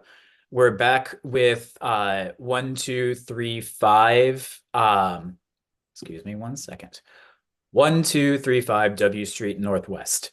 This applicant had come to us previously with a different request for this property. That request we approved. It was a zoning variance. Ultimately, the Board of Zoning, we did not approve, we support it. Ultimately, the Board of Zoning Adjustment, which approves and does not approve, chose not to approve the zoning request, so the zoning variance. So the applicant is now proposing a new plan that does not require a zoning amendment. So we're considering this only for historic compatibility. The plan looks like this. It is 5 units, taking an existing structure and making 5 technically condo, but more analogous to townhouse style units out of them, adding a couple of bay windows and doors. There are a couple of questions that the committee had, mostly around the bay windows. Some of those questions were about the historic nature of large bay windows. Were large panes of glass affordable and common enough in the era of historic relevance that the single large panes being proposed are compatible? And the other is, for some of these units, the proposed entry, let me see if I can find a good view. The entry is to these units are in the side of the bay windows. That would be a glass door here to enter this unit like that. The question was, there was sort of interest in that. With the permission of the commission, I would like to not be bound by the 2 minutes while I'm presenting the case. That's fine. I don't think, yeah. I just want to say that before my time ran out. Thank you.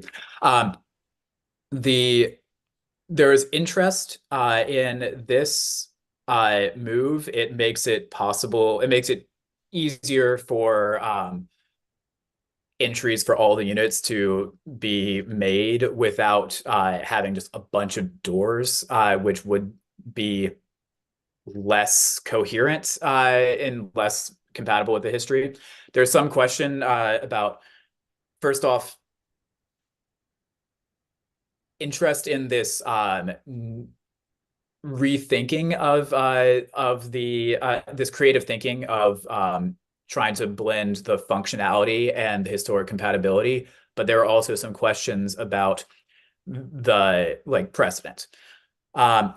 So the motion that the ZPD committee made and voted on with a 4 in favor, none against, not abstaining, was that the ANC support the application for the design at 1235 W Street Northwest with the provisions that the bay windows on the side be divided into 2 panes instead of a large single pane, and that the architect work at providing entrances that are not through the bay windows as best as they can. Since that time, the applicant has provided to the committee several examples of 2 different things. First off, large pane windows for historic pictures from various parts of Washington that show that such large pane windows were available and used during the relevant historic period. Second, the applicant also provided examples of similar bay window glass door entrances being used in neighborhoods nearby. So showing that there was precedent. Given this new information, I went back and contacted the members of the ZPD committee and asked them and said, it appears to me that those concerns are assuaged and that there was the limits on the motion ought to therefore be lifted. And I informed them that I would be moving that we approve the plan as is, as historically compatible. 3 of the committee members got back to me and said, yes, they support that route. And I can provide those emails if needed. So that is my intention, is to, once we have enough discussion, move that we support the proposed design as is. But obviously, we'll see what other committee members think as well. Thank you. You go ahead and take this off the screen. Yes. Okay, are there any questions for Commissioner Jones or Sean Rupert?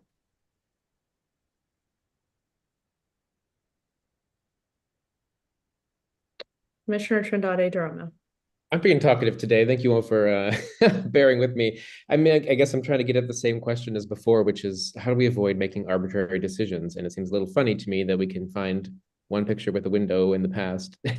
And therefore, that's the precedent for all future windows. I mean, I just want to ask Commissioner Jones a little bit about his own and the committee's and what he knows of the board's thinking in weighing.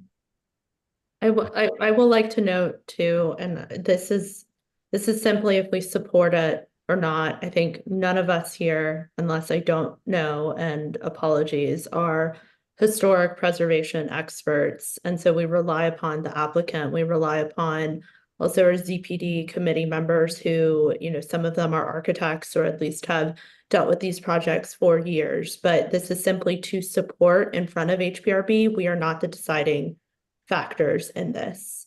I just want to make that note and very clear. But Commissioner Jones and then Sean Rupert, if you want to say anything on this.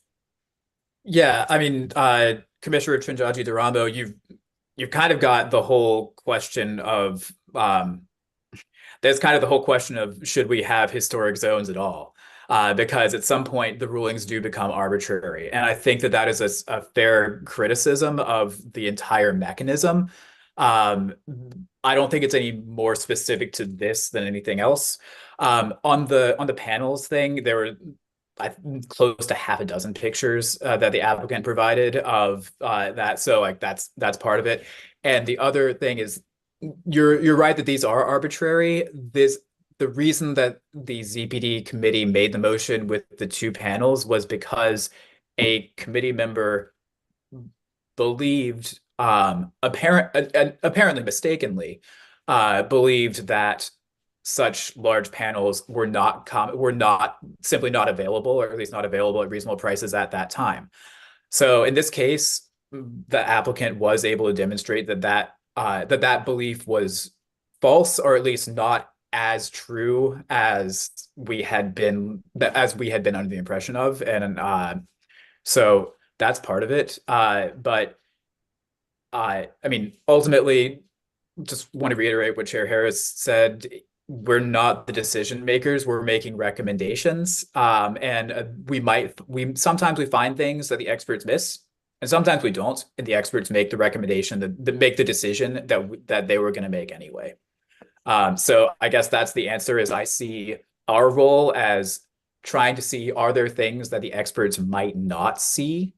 And if so, let's point those out. And if we're wrong, on just factual grounds, the experts can and will override us. Commissioner Sycamore. Hello again. I thank Mr. Rupert for his continuing working with us and the different bodies, but I still have an issue with the part of the motion of as best they can. It seems like the main door and the entrance on the side of the bay projections is going to set a dangerous precedent on the block.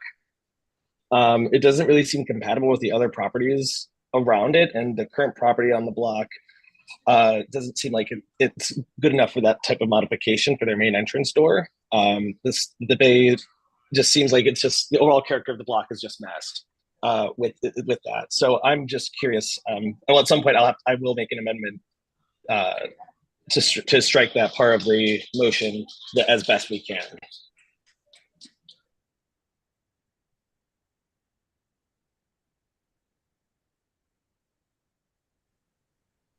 Does that need any more clarification? People look a little confused. No, no one's raising anything, so. Okay. Is it possible to make that? Oh, sorry, go ahead. No, just so everyone knows, we took everyone's concerns to HPRB, well, to Steve Calcott and our personal staff member, the one working on this case, and they made their own adjustments. They didn't seem concerned at all about the doors on the bays. They made their own adjustment to the front bay on W Street, but they felt fine with the bays on 13th Street. And then we volunteered to take one of the doors off the bays and move it to the rear of the building. So there's only one bay like that. And those renderings have been sent with their adjustments back to Amania and Steve.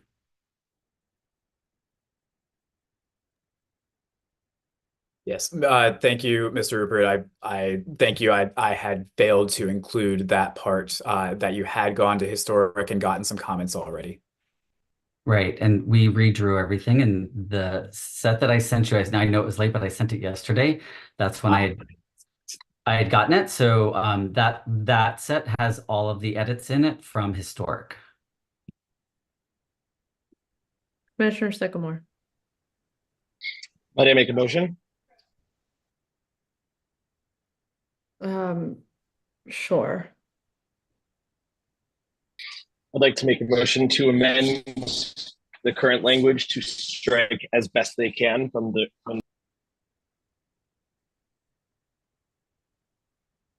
There's no motion. This is just on the agenda. My apologies, Mike.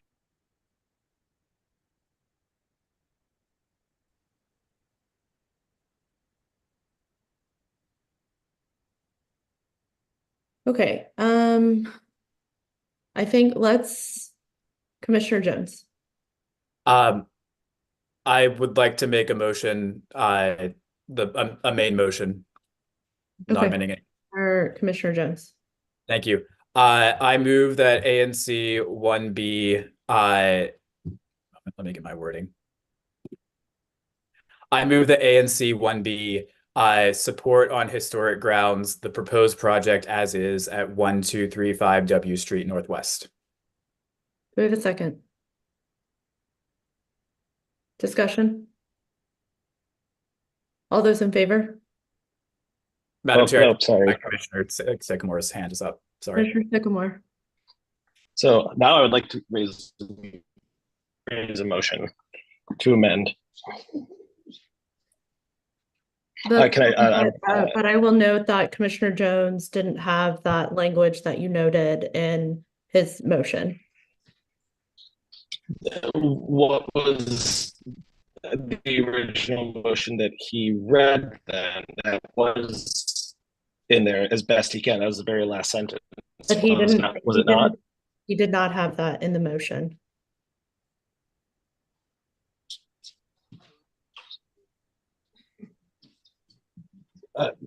Then I'm very confused on what are we voting on? Is it wait, Commissioner Jones, where did you say as best they can? Yes. You read something that said as best they can. I thought that was the motion.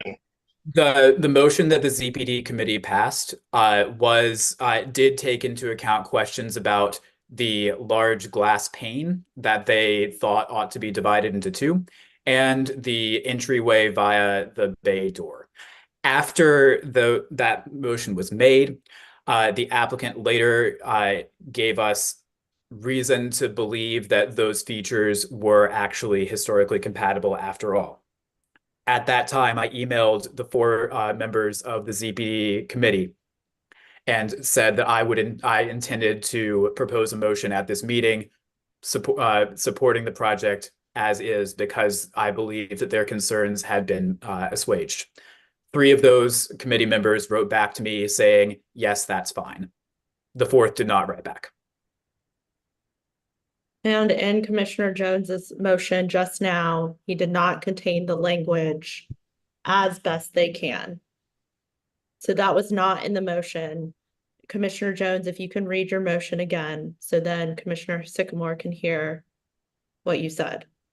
Yes, the motion that I made and that was seconded was that the ANC support the proposed project at 1235 W Street Northwest as is on historic grounds, as presented on historic grounds. That was seconded. We're now in discussion. Commissioner Sycamore, do you have any further questions?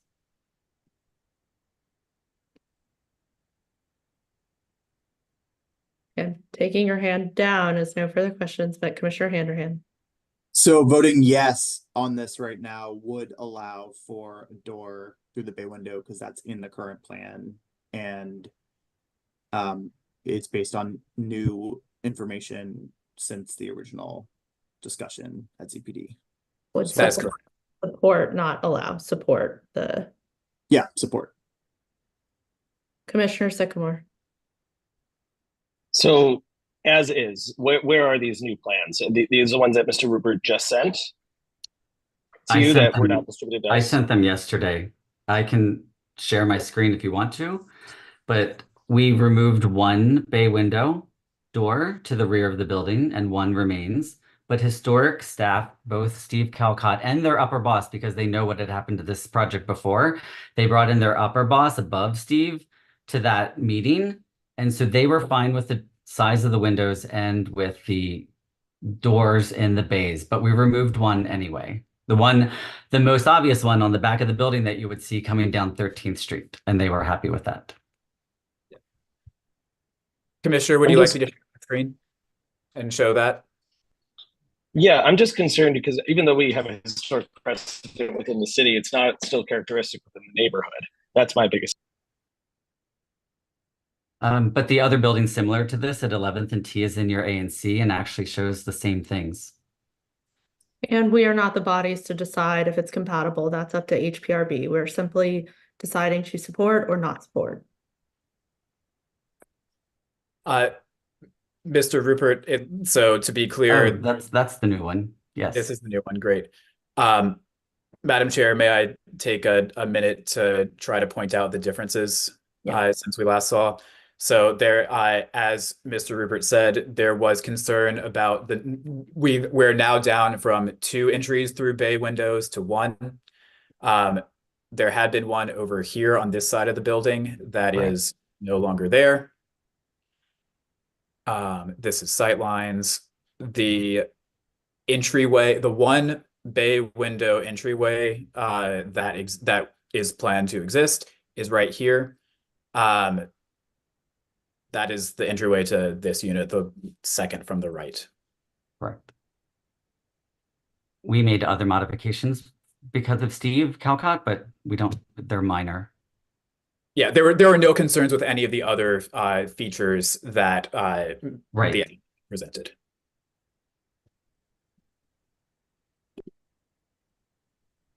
Commissioner Kinzik. Why would they remove that door? They put a fence around it, I think for a reason, probably to hide it. I'm going to be voting no on this, but you know, if Mr. Rupert, I would love to meet with you, actually walk the space, take a look at it, look at your plans.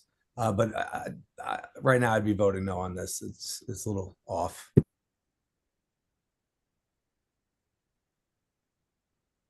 Or any other discussion?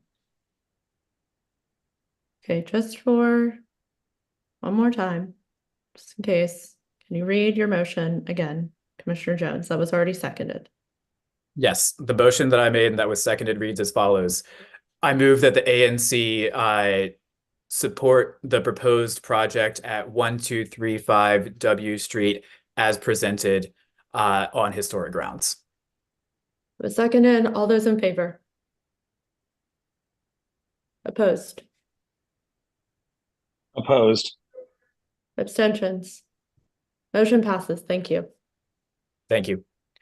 We have one more case this evening from the ZPD agenda. That is case number 3. Please give me one moment while I pull up the relevant files.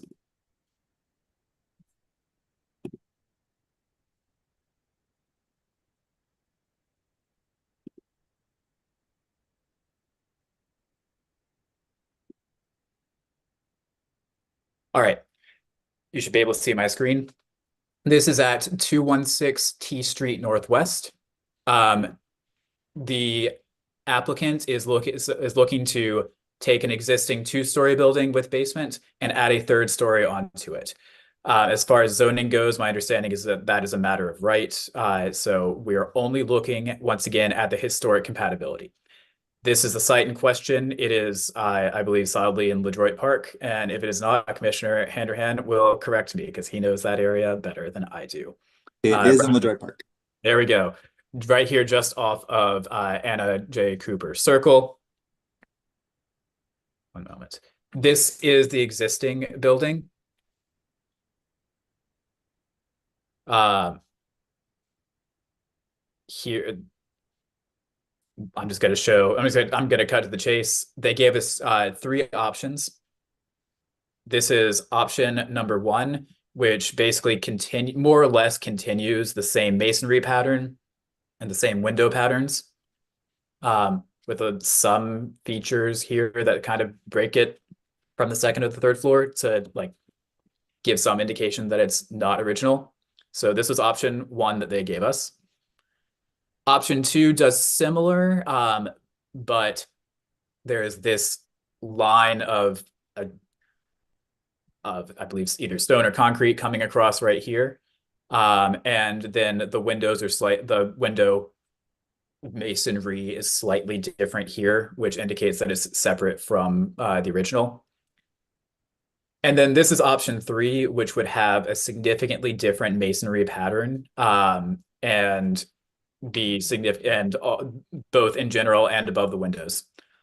Let me give a little bit of background about what people were considering when looking at this. One of the questions that one of the like field-wide questions that historic preservation faces is whether new additions should try to blend in with what already exists or should try to be significantly different so that you're not pretending like something is older than it is. This can so this is a matter of debate that is well over my head, but I wanted to give those two approaches. Approach number 1, yeah, and I'd see Commissioner Kinsick, I know you know more about this than I do, so I'm happy. I'll get to that in a second. Approach number 1 does mostly the trying to do the continuousness from the existing structure into the addition so that it looks as if it were more or less built at the same time and in the same way as the original structure. Option number 3 takes the radically different approach where you can very clearly tell that it's a different thing. So the older structure is very clear that it is not the same as the newer structure and no one is misled. Option 2 kind of goes halfway between option 1 and option 3, where it's still pretty consistent. The masonry is consistent with the original structure, but this bar across is supposed to help divide the new from the old. Ultimately, there's more than just this like question of historic preservation philosophy up, there's also, excuse me, I'm trying to find the correct motion. There's also the question of taste, and the view of the committee unanimously was that option one, which is the one that blends, is the preferred option. And option two was found acceptable, and the committee did not like option three at all. So the recommendation from the ZBD committee members, with a 4 in favor, 0 against, 0 abstaining vote, was to strongly recommend and prefer option one, to find option two acceptable, and to not support option three. I'll go ahead and stop speaking on that to make sure to give commissioner and committee member comment time. Commissioner Kenzik, I know you have your hand up first, but since this is in Commissioner Handerhan's single member district, is it all right if we have him speak first? Oh, thank you for that. I'll be really quick. The architect is known to LaDroit and came to the LaDroit Park Civic Association last week, which I think, as people know, is a really important way to interpret and what support of these projects look like. I am a little wary of the taste question that Commissioner Jones mentioned, but because the architect gave the 3 options like this, I just want to say, like, I think that it's helpful to weigh in when they gave us the choices, and that was really thoughtful of them. And I think in general, there's a lot of support in the community for this. It's going to be an interesting style of housing. The property, I believe, has been vacant since a fire. So there's this, and by interesting, I mean it's kind of single resident occupancy. So it's going to be rentals, but kind of by the room. And I think that we need a lot of different housing solutions in this city. So I think there was pretty universal support for the design, and I would encourage folks to vote in favor of it. Commissioner Kenzik. Yeah, I actually, one of the 3 things I wanted to mention was I wanted to hear from Vice Chair, so that's great. I think option one is the way to go. I wouldn't say yes to this with the second option. I don't know why we have to do that, or why can't we just amend it to having the first option is what we are looking at. I mean, that would be a strong yes for me. I look at the buildings around it, makes sense. I don't really get the option two. I understand it, but I'm just for the area and being what LaDroit Park is, I don't know if that really works, but that's just my thoughts. Thank you. Commissioner Jones, can you take this off the screen, please? Yes.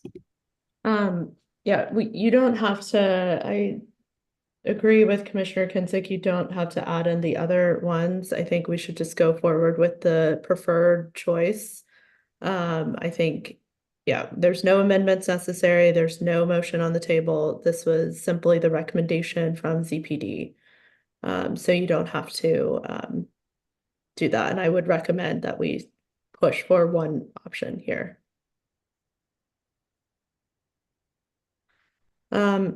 Okay, is there a motion? Commissioner Trindade Duramo. I move to accept the ZPD's recommendation, meaning full ANC support of the application for conceptual design at 216 T Street Northwest. Of the 3 options presented, option 1 strongly recommended is preferable, option 2 is acceptable, and the preference is not to have option 3 used. Okay, is there a second? Second. Discussion. As stated, I can't vote on that. Thank you. All those in favor? Sorry, Madam Chair, I have a point to discuss. I had my hand up for that. Okay, Commissioner Jones. I'm sorry about that. I got a little distracted. I don't see any harm in also finding option 2 acceptable, unless there are concerns about its historic compatibility. The ZBD committee did not have any concerns about its historic compatibility. And it sounds like the LaDroit Park Civic Association did not as well. I've not heard any concerns about it. So just I don't see what harm we do to us and our neighbors by saying this one is our first choice, this one is okay too, but not our first choice. So that's why I will be voting on the motion as is. I understand that other people might differ on that, and that's fine. I think that's fine. It's fine either way. I think the preferable choice, and I think HPRB, after my experience, does prefer a very clear cut thing unless there's specificity behind why something was chosen. But the motion is as is unless someone has an amendment. Are there any other discussion points? Okay, all those in favor? Opposed? Abstentions? Motion passes. Thank you.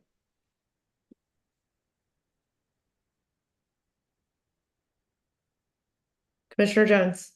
Oh, sorry. Let me wrap up by saying the next meeting of ANC 1B's Zoning Preservation and Development Committee is Monday, March 18 at 6:30 p.m. via Zoom. To attend, please check ANC 1B's website, anc1b.org.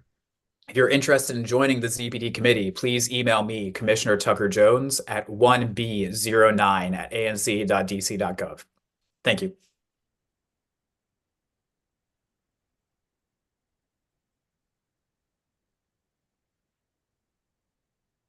Okay, administrative. So as I mentioned at the top of the meeting, former Commissioner Sean Holohan did resign as of February 28th.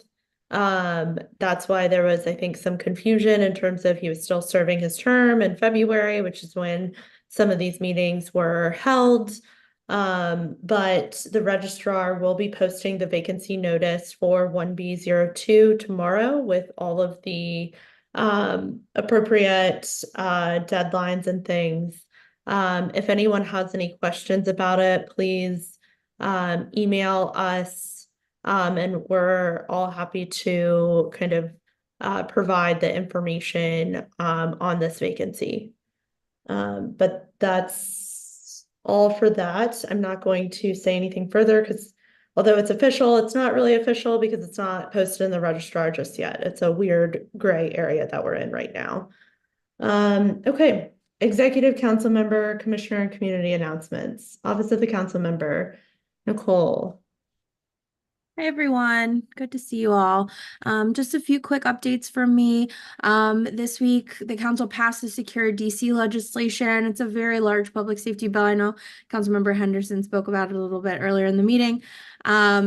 Very happy that Councilmember Nadeau's amendment on homicide case closure passed and made it into the legislation.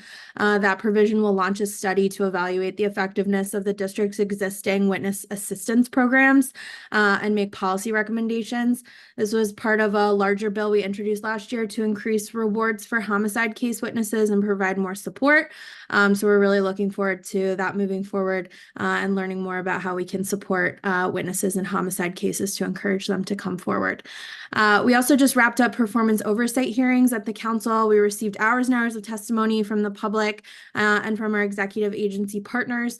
DPW is a really big one under our committee. We heard some really encouraging things from them on their progress and efforts to make improvements in their operations.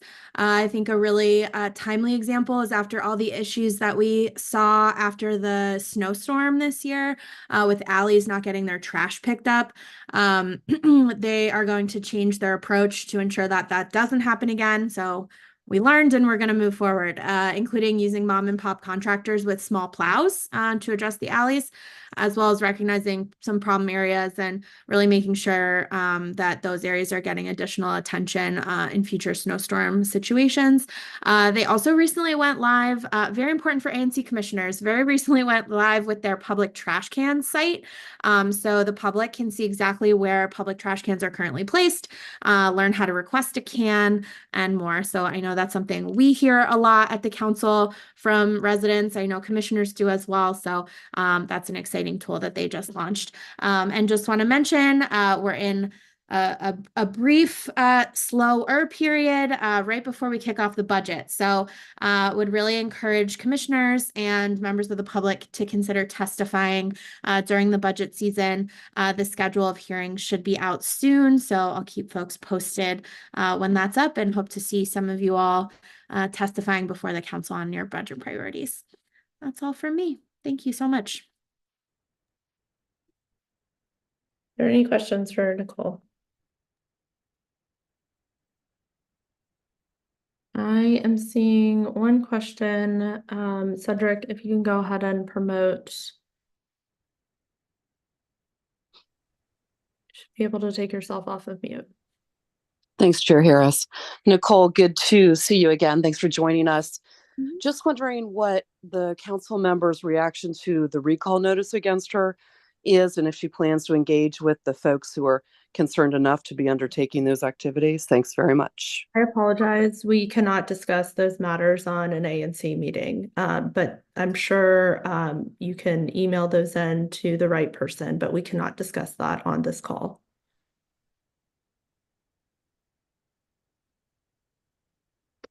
Are there any other questions? Okay. Thank you. Thank you, Nicole. Thank you. Office of the Mayor, Gerard. I did see Gerard on Saturday, and I know he's had some personal things to attend to. He mentioned he would be here, but I'm sure things have come up. If there are any questions for Gerard, we can add in his email. Next month, we will be hopefully having someone from the mayor's office or from the executive to present on the mayor's budget. And we are discussing making April's meeting a hybrid meeting.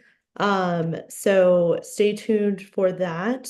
I will be in touch with Gerard probably tomorrow to figure out who we would like. If there are any suggestions from community members or commissioners, please send them my way, and we can see who we can have present. Commissioner Kinsick. Yeah, we've been saying for a long time, I think you even said in October, November, that Gerard might be moving on. We haven't had a mocher online for a while. I've never seen it this long in 2 years. So if we're not going to have one, or if he cannot do that position anymore, can we look to possibly have someone else from the mayor's office be able to take the time to talk to us? So as I mentioned, I saw Gerard on Saturday because I attended the ANC public safety meeting, and I asked him about it. He had personal issues that he was attending to that it is not my place to talk about. We also do not decide, and I don't want to step on anyone's toes to do that. I did ask him if he was going to be present, and he said yes, and he's not here, and that's all we can do. But we will have someone next month from the mayor's office or from the executive team to present on the mayor's budget proposal. Thank you, Commissioner. I appreciate that. And honestly, I think Gerard Allen's amazing. He's been one of the best mokers I've worked with. But I don't disagree. And whatever is happening, we all have things going on in our lives. So that's understandable. I just want the people that are on these calls to be able to have some engagement with the mayor's office as well. That's it. That's completely fair. And this is also why we posted his information in the chat. If anyone has questions, you can reach out to Gerard. He is responsive over email and text. If there are issues with that, definitely reach out to your commissioner and we can help field those as well too. Commissioner announcements. Commissioner Jones. Thank you. Just a quick announcement. The Lieutenant LaSwan Washington of the MPD's 3rd District is holding a community walk on March 13th at 11 a.m. starting at Georgia Avenue and Girard Street Northwest, traveling westbound on Girard to about 13th Street Northwest. That is just barely outside of the area covered by ANC 1B. Basically, it's 1 block north of where I live. But because that might be of interest to some people who live in ANC 1B, safety does not follow ANC boundaries. I wanted to make sure that people knew about that. So I'm going to put that in the chat as well. But once again, that is March 13th, which is a Wednesday, March 13th, next Wednesday at 11 a.m., starting at the intersection of Georgia Avenue and Girard Street Northwest. Okay, thank you. Put that in the Commissioner chat. Thank you. Henderson. Commissioner Handerhan. Thanks, Chair Harris. Just wanted to make a note that our next LaDroit Park Civic Association meeting, which will be held on Tuesday, March 26th at 7 o'clock, we have invited the DC Housing Authority to discuss the latest plans with the Kelly Miller redevelopment. It's a pretty significant site, just kind of on the southern border of Howard University. And it has been slated for redevelopment, and we're going to get an update. So I think that's a pretty significant thing, and just want to flag that'll be on the agenda on March 26th. Thank you. Commissioner Kentuck. Yeah, Commissioner Henry, and I appreciated the last time when you did that meeting and you also were able to do hybrid. I definitely would like to be a part of that in your efforts. And I'm hoping that we finish this before 9 p.m. so we can all watch the State of the Union. Thank you. Yes, let's be mindful of the time, please. Commissioner Sycamore. Hello again. I'm back. Just quick question for the chair. Is there any plans on fulfilling the vacant seat at this time? It's not up to us to fill the vacant seat. I don't know if you heard me mention that there will be a notice that is released on the registrar tomorrow outlining the petition process and things. So it's not up to us. We are a neutral body in this.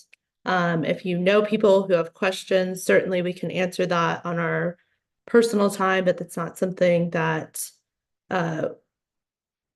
we have here. So Okay, wonderful. Thank you. I was just wondering if there was any plans, not necessarily from us, just in general. Yeah, thank you. I appreciate it. I didn't hear that. Announced it before, so. Yeah, it was probably, again, not in the greatest place for reception. Sorry about that. Yep. New business. Commissioner Handerhan. Sure, I'm going to make this super I quick. apologize. I'm sorry. I skipped over community announcements. Are there any community announcements?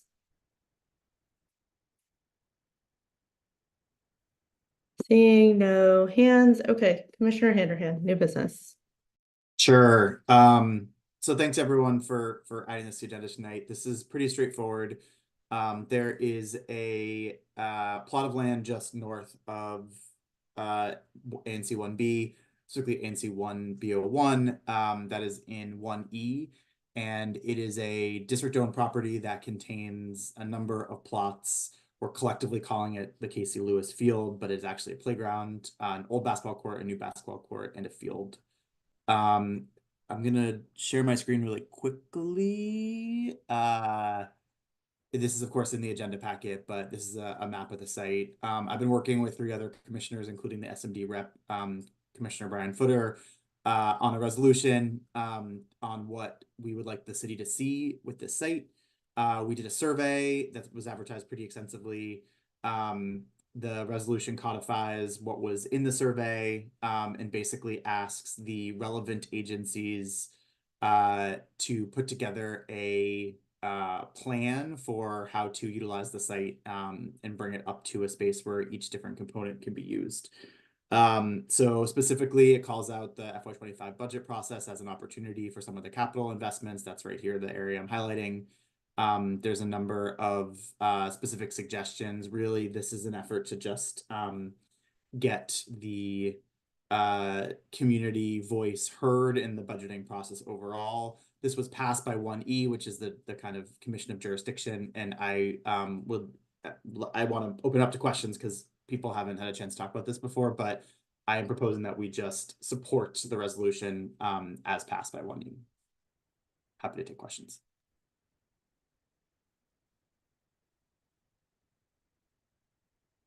I'm not seeing any questions. Great. Then I propose that ANC 1B, I motion that ANC 1B support the resolution passed by ANC 1E regarding revitalization of the Casey Lewis site. Second. Discussion. All those I in have favor? I have a quick question. I'm sorry. This is strictly for not for redevelopment, just for repurposing the park or like just renovating the park. Is that correct? Yes, great point. So it's not they would involve no like structures, but it requires capital funding like updated lights for the field, repaving the basketball court, new playground, stuff that requires like basically a budget request, but nothing, no like structures. Wonderful. All right, thank you. All those in favor? Aye. Opposed? Abstentions? Motion passes. Thank you. Thank you. Okay. Commissioner Trindade Duramo.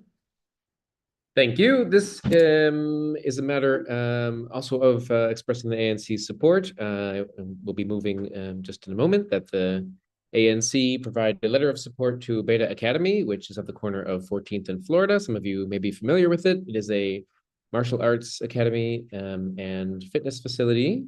We're lucky to have Nakapan Pongpan, who is the founder and head instructor at Beta Academy, in the audience now. He is applying for a grant from DEMPED to make physical upgrades to the facility and also improve their point of sale systems and add a retail space and a martial arts museum. If it's acceptable to the commissioners on the call, I would turn it over to him to speak for maybe a minute about the proposal, and then I'll present my motion after that. Yeah, let's go ahead and do it in a minute. I'm just mindful of time because we're at 8:45. So Cedric, can you go ahead and promote? Thank you. Good evening. Can you all hear me? Yes, thank you. Hi, I'm sorry. Yes, thank you very much. I really appreciate the commission to listen to this our proposal. Thank you very much for your time.